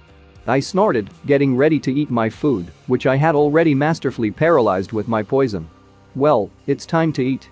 My victim was afraid of me, but she couldn't do anything and just let foam out of her mouth, not taking her eyes off me. Veins bulged on his face, already filled with my poison that was circulating through the bloodstream. I opened my mouth, showing my sharp teeth, and was already getting ready to eat delicious food. Scarlet blood immediately spurted out of the wound that had formed. Captain. Where is he? The blonde-haired man immediately exclaimed, holding his weapon at the ready and looking around. Here. Stuttering, they immediately gave a voice in response. It's not him. Suddenly someone exclaimed from a completely different direction, which confused the soldier. The captain is here. What? The soldier was taken aback, but did not move. Do not submit. It came from somewhere out of the fog. He's deliberately confusing us. By this time, I had already approached another soldier from behind and was ready to pounce at any moment. Yes. It was heard again among the fog. A brown-haired man is standing in front of me. He's shaking all over with fear and also looks around. But I didn't waste any time and immediately the scarlet blood spurted out again like a fountain, and I continued my dinner party. As you can see, I didn't call them all. Thank you for the offering, so be it. Don't believe him. It rang out again from somewhere unknown. He killed the head of the department. The blonde man was still standing in place, holding the gun tightly by the handle and trembling. The head of the navigation department? The boy stammered. Fuck yeah. It was heard again, but from the other side. Don't give in to him. A voice shouted, from which the soldier was immediately taken aback. He imitates the voice. His voice. I am the head of the navigation department. The same voice exclaimed without lowering its tone. Trust me. Damn. Wake up. It's a monster. Another voice was shouting. So many voices. Complete obscurity. It confused me so much that I was dizzy. Shoot him. Kill. There were screams here and there. The soldier sighed dejectedly, but still decided to do something at last and not stand and wait for his death. Oh my god. He shouted, unable to withstand the pressure, and immediately pulled the trigger, making a powerful shot into the unknown. Bam. It was heard at the place where the laser went into the fog from the shot. Said someone whose hand was hit by a soldier's shot and burned through clothes and partially skin. Damn it. The head of the crisis management department swore. A powerful shot of a soldier burned almost the sleeve of his clothes completely and inflicted a large-scale burn on the arm from the wrist to the shoulder, from which it immediately began to bleed. Suddenly, the brunette with the scar felt something and immediately turned around, guided by his premonition. "So you're there," he exclaimed and immediately fired in the direction where his premonition pointed him, despite the burn of the leading hand. Damn. This bastard still found me and shot me right, so to speak. This shot was sliding, but it still brought me pain. There is no need to hurry me, and I immediately began to look for a place where I could quickly hide from this patient. He made me angry. He's like a cockroach in the kitchen, hard to kill and infuriating. An idea came to my mind, and I decided to finally use what was given to me a long time ago. I returned the function of wings to my body and immediately straightened it out. Without thinking for a long time, without wasting time and accumulated rage, I immediately rushed in his direction by diving from the air, which immediately puzzled him, as he did not know about my trump cards up his sleeve. A moment later, I finally blew off the head of this annoying cockroach that was spoiling all my plans. Blood immediately splashed out in a scarlet fountain, and the body lost control and began to fall on its back, releasing its weapon from its tenacious grip. That's all. In this fight, it was already predetermined who would emerge victorious. And of course from the very beginning it was me and no one else. "Hey, assholes," the captain exclaimed, seeing the outcome of the incident. He was beside himself with this and was ready to take off 3 skins from each person present. It is understandable, there is a threat to his life on the ship, which can at any moment also take off his head sooner or later. "What the fuck are you doing here?" He was still indignant, saying in the face of the soldiers who arrived. "Excuse me." They stammered in response, holding a weapon, while on the floor one of the workers cannot restrain the urge to vomit. Not surprising. Who could hold back if not far from you lies a corpse with leaked brains in a pool of their own blood? God. The captain of the ship exclaimed again. "Get busy immediately." "So," someone said, approaching the captain behind his back. "Captain," said a man who came closer, "we have finished identifying the victims." "Acting head of the medical team?" The captain was surprised, turning to the voice. "Are there any survivors?" The captain immediately asked, hoping to the last for the slightest better outcome. "No, everyone died." A brunette in a snow-white robe spoke, except for the acting head of the research group. "What?" the captain immediately exclaimed upon hearing the news. "Senior researcher Wei is not dead?" Large transparent flasks with some unknown liquid inside which floats a body without consciousness and without clothes. The only thing he was wearing was a mask for oxygen intake. A multitude of intertwining hoses, tubes and wires of black color kept the capsule in working condition. "Yes, he's been taken to the recovery room." A man in a bathrobe spoke. Fortunately, he was immune to the monster's neurotoxin. Part of the hair came off the man's skull. Half of the face consisted of corroded body tissue and had a burgundy hue. A lot of scars on his face, as if the veins on his face had been eaten out or torn out, which he had been deprived of. One eye left its home, and only the tissue of the eye socket remained without protein. The other eye is tightly compressed and also marred by smaller scars. A lot of bluish areas on the face. Where the larynx is also burned tissue. But he received irreversible damage to the organs of vision, smell and taste. He will have to breathe through a tube for the rest of his life. The brunette spoke, to which the captain only remained silent. But the next sentence of the opponent in the conversation struck him very much, and he immediately looked up at the one who said it. "Why don't we surrender to the space dogs? All these people want to live their own lives." The captain immediately exclaimed, and sweat immediately appeared on the brunette's face, and he looked away. "Down with useless conversations," the captain snorted and abruptly turned away. "Do your job." The man in the bathrobe also jerked from his seat and hurried after the manager, trying to keep up with every step. "Damn." The ship's captain cursed inwardly. How many people died? He gritted his teeth in anger while the soldiers packed the corpses into bags. Heads of research, technical, medical, supply department, navigation and crisis management group. They all died. The captain was indignant to himself because of what had happened. If we fight pirates like this, we will never survive. Damn it. The captain of the ship cursed in his mind, standing in his place.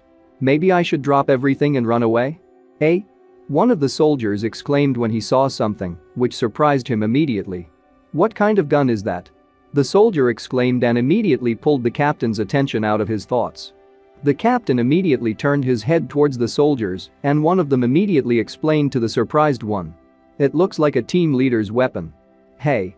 The captain exclaimed immediately, seeing a plasma pistol in the soldier's hands. Bring it here. The other soldier was sitting next to him and was still packing the body, which once could still speak of its own volition. Take. The soldier spoke and handed the captain a gun, which he had seen in the hands of the head of the crisis management department not so long ago. The energy charge is 60%. The captain began to reflect, studying the weapon in his hands. It's a little cracked, but it's good for self-defense. I'll have to take care of myself. He thought, looking at the small grid of cracks diverging on the charge bulb. The monster is alive and walking around the ship somewhere, the captain mused, leaving the operational room. 2 days later, a meeting with the pirates. I do not know what to do next. Most of the bumps at the helm have been eliminated. I thought until one of the bubbles burst and immediately released a dark green gas. The green liquid darkened and began to drain from the walls, and the bubbles burst and released dark green gas into the air. Even if the security system reports a problem, it will take time to process it. I was thinking, being in the center of my nest. I can ignore Captain Yu Sung. It's finally time to expand the nest. I thought and looked up into the darkness among the tangle of pipes. I currently have 3 nests in cryocomers, I reasoned, so I can choose 2 new ones. Catering is in the first place. I reasoned, remembering their dining room. A spacious room with long tables and lots of chairs. Food is the most important thing for survival. You can spoil the food and block the enemy's supply stocks. Next is the military equipment warehouse, where plasma installations are stored. I remembered a powerful weapon with a lot of test tubes in a circle, fixed almost in the middle of the room on powerful supports. This weapon can kill me, so I need to act right now. Another goal is the laboratory. There are a large number of genetic samples and ionium. In a row against the wall there are many small flasks with different entities. In the middle of the room is a large glass flask with a creature with long blue tentacles and a bone shell, as if it were a huge alien mollusk. However, the problem is that the probability of obtaining characteristics using a sample is less than 10%. Only with the help of ionium can you use the power of an individual and thereby prepare for pirates or possible enemies. I will place the nests in the catering and laboratory. We need to steal a plasma installation and use it. I decided all the same and immediately rushed to the place from which I decided to start. I didn't plan this initially, but what Arnold said continued to torment me. I thought as I made my way through the ventilation shafts. I do not know who Shihin Eugene is, who he serves, but he may be in cahoots with pirates. There is nothing scarier than an unknown enemy, I still thought as I moved towards the X spot. It's worth exploring more. Hi. Suddenly I heard the voice of a pink ball with an antenna and immediately stopped. Number 26, you seem to be in a good mood. Was there a dose experiment today? I asked immediately, looking out from around the corner. I immediately hissed, conveying my message to the creature. You seem to be in a good mood? Yes. It doesn't hurt. The bubble exclaimed in response. If you think about it, I immediately began to think, can't we experiment in the current situation? They hide in their rooms. Why not be a little bolder? Nevertheless, I finally decided and moved forward.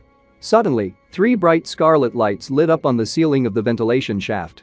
There was a ringing sound, and the rays immediately blocked my way further down the ventilation shaft. The bubble immediately tensed. Apparently he also heard this ringing. What are you doing? He immediately asked. Wait, I hissed back at him, not taking my eyes off the scarlet lights. The bubble only looked puzzled again in response. I waited for about half an hour, I thought, not taking my eyes off. But no one came. This clarifies the situation. I was thinking. You will no longer need to move with bated breath. I decided and immediately swung one of my paws. I knocked out the ventilation grate with a powerful blow and immediately hung in the room. Long time no see, uttering, making a hiss and turning his gaze towards the pink bubble in the flask from which there is a bunch of connected wires after he jumped out of the ventilation hatch. Yes. My little friend issued his voice in the form of an impulse. The color of your body says that you look healthy. I began to reason, studying my girlfriend. But if you stay here, you'll starve to death. Still, I came to a sad conclusion, not taking my eyes off the bubble. Take you with me? Nevertheless, I decided to ask this question and thereby make life easier for both her and myself. I wouldn't get used to it here, they wouldn't decide what to blackmail me with, because sooner or later they can raise all the cameras. Due to the characteristics of the bubble amoeba, it is not particularly picky about food and is immune to toxicity. The bubble seemed to have grown handles, she happily raised them in agreement with my thoughts. Therefore, you can leave it in the nest or take it with you. Do you want to leave here? I hissed, turning immediately to her and spread my short arms. Get out? Where to? The bubble was puzzled, as if not taking his eyes off me. Get out of the lab, I hissed back at her right there. Yes. I want to. The bubble exclaimed joyfully right there. Be careful, I hissed at her and immediately stood on all my limbs, choosing the right angle. Yes. The bubble immediately exclaimed in response to me. I quickly jerked towards the glass bulb headfirst in order to punch a hole in it. The glass wall of the flask could not withstand a powerful blow, and I immediately grabbed the desired object in my strong arms, for which I came to this ill-fated place. Thank you. Thank you. Thank you. The bubble amoeba rejoiced and immediately climbed onto my shoulder. She was so happy about what had happened, as if she was in a hurry to kiss me. Wait, I hissed back and lowered her to the floor right there. Where are you going? The bubble amoeba was surprised as soon as I began to move away from it, throwing it on the floor. I'll make a nest, he said in response, and began to inspect the area in order to understand how to do better. Having found the right place, I tried to collect the right amount of liquid and immediately opened my mouth and released this viscous substance. I covered every centimeter of the angle I chose, and the slurry kept flowing down from the walls and stuck, forming a network of woven ropes. They sometimes swelled and seemed to be covered with either large or not very large bubbles around the perimeter of the ropes. The bubbles swelled to their maximum size and immediately burst, releasing a dark green gas that is a not very pleasant smell for people. Now no one will be able to use the laboratory for its intended purpose. I thought, studying the painstaking work I had done. The ceiling, the walls, almost everything was covered with ropes of my viscous slurry that I fixed in this place. I'm hungry. I decided and immediately broke one of the flasks, grabbed the contents. It was nothing but a brain with eyes attached to it on thin ropes of vessels. Wow, it was blue-eyed. Cute. This living brain is tasteless. I thought, eating not the first brain out of a flask. Huh, it's like opening canned food. Instead of enjoying the taste, I'll have to think about the nutrients. I kept thinking, devouring the other inhabitants of the flasks, while the bubble amoeba was absorbing something on the floor. She eats well. I decided, watching her devour the leftovers, almost glowing with happiness. Suddenly, my premonition distracted me from eating and I immediately paused, listening to my premonition. They're coming to us. I immediately realized and immediately began to look around, deciding what to do and how best to act. One must be a soldier, I realized, roughly imagining going to this room, judging by the width of the step, and the other is a researcher. 2 people won't be enough to catch me, I decided, still hiding with a bubble amoeba on my shoulder. Caution will never be superfluous, for sure. A soldier in uniform in black and white colors really came into the room with a weapon at the ready. A researcher in a white coat was standing nearby. The brown-haired man passively looked ahead even without any emotion on his apathetic face. What? They exclaimed in one voice as soon as they saw with their own eyes what I had done in the laboratory.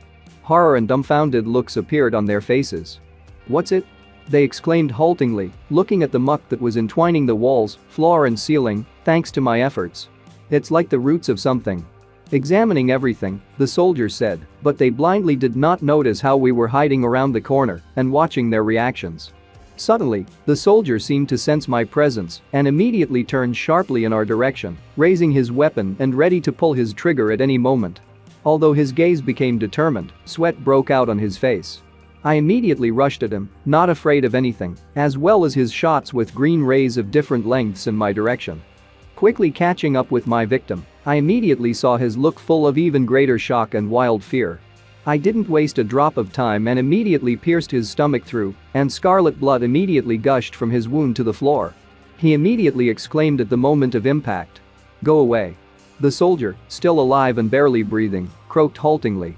Tears immediately began to flow from his eyes, and veins full of poison, which I let into his bloodstream, immediately began to swell under his skin. I abruptly pulled my paw out of him, and he immediately fell to the floor, emitting a fountain of blood from his perforated belly, and I just silently watched the once still living person from whom one would expect a threat. But no. Now he is barely breathing and counting the seconds until the final sigh. As soon as the soldier was finished, I immediately moved to my easier prey. "Hey!" the researcher exclaimed and, having fallen, began to crawl away diligently. "Help!" he shouted, fearing that I was heading in his direction step by step. "Save me!"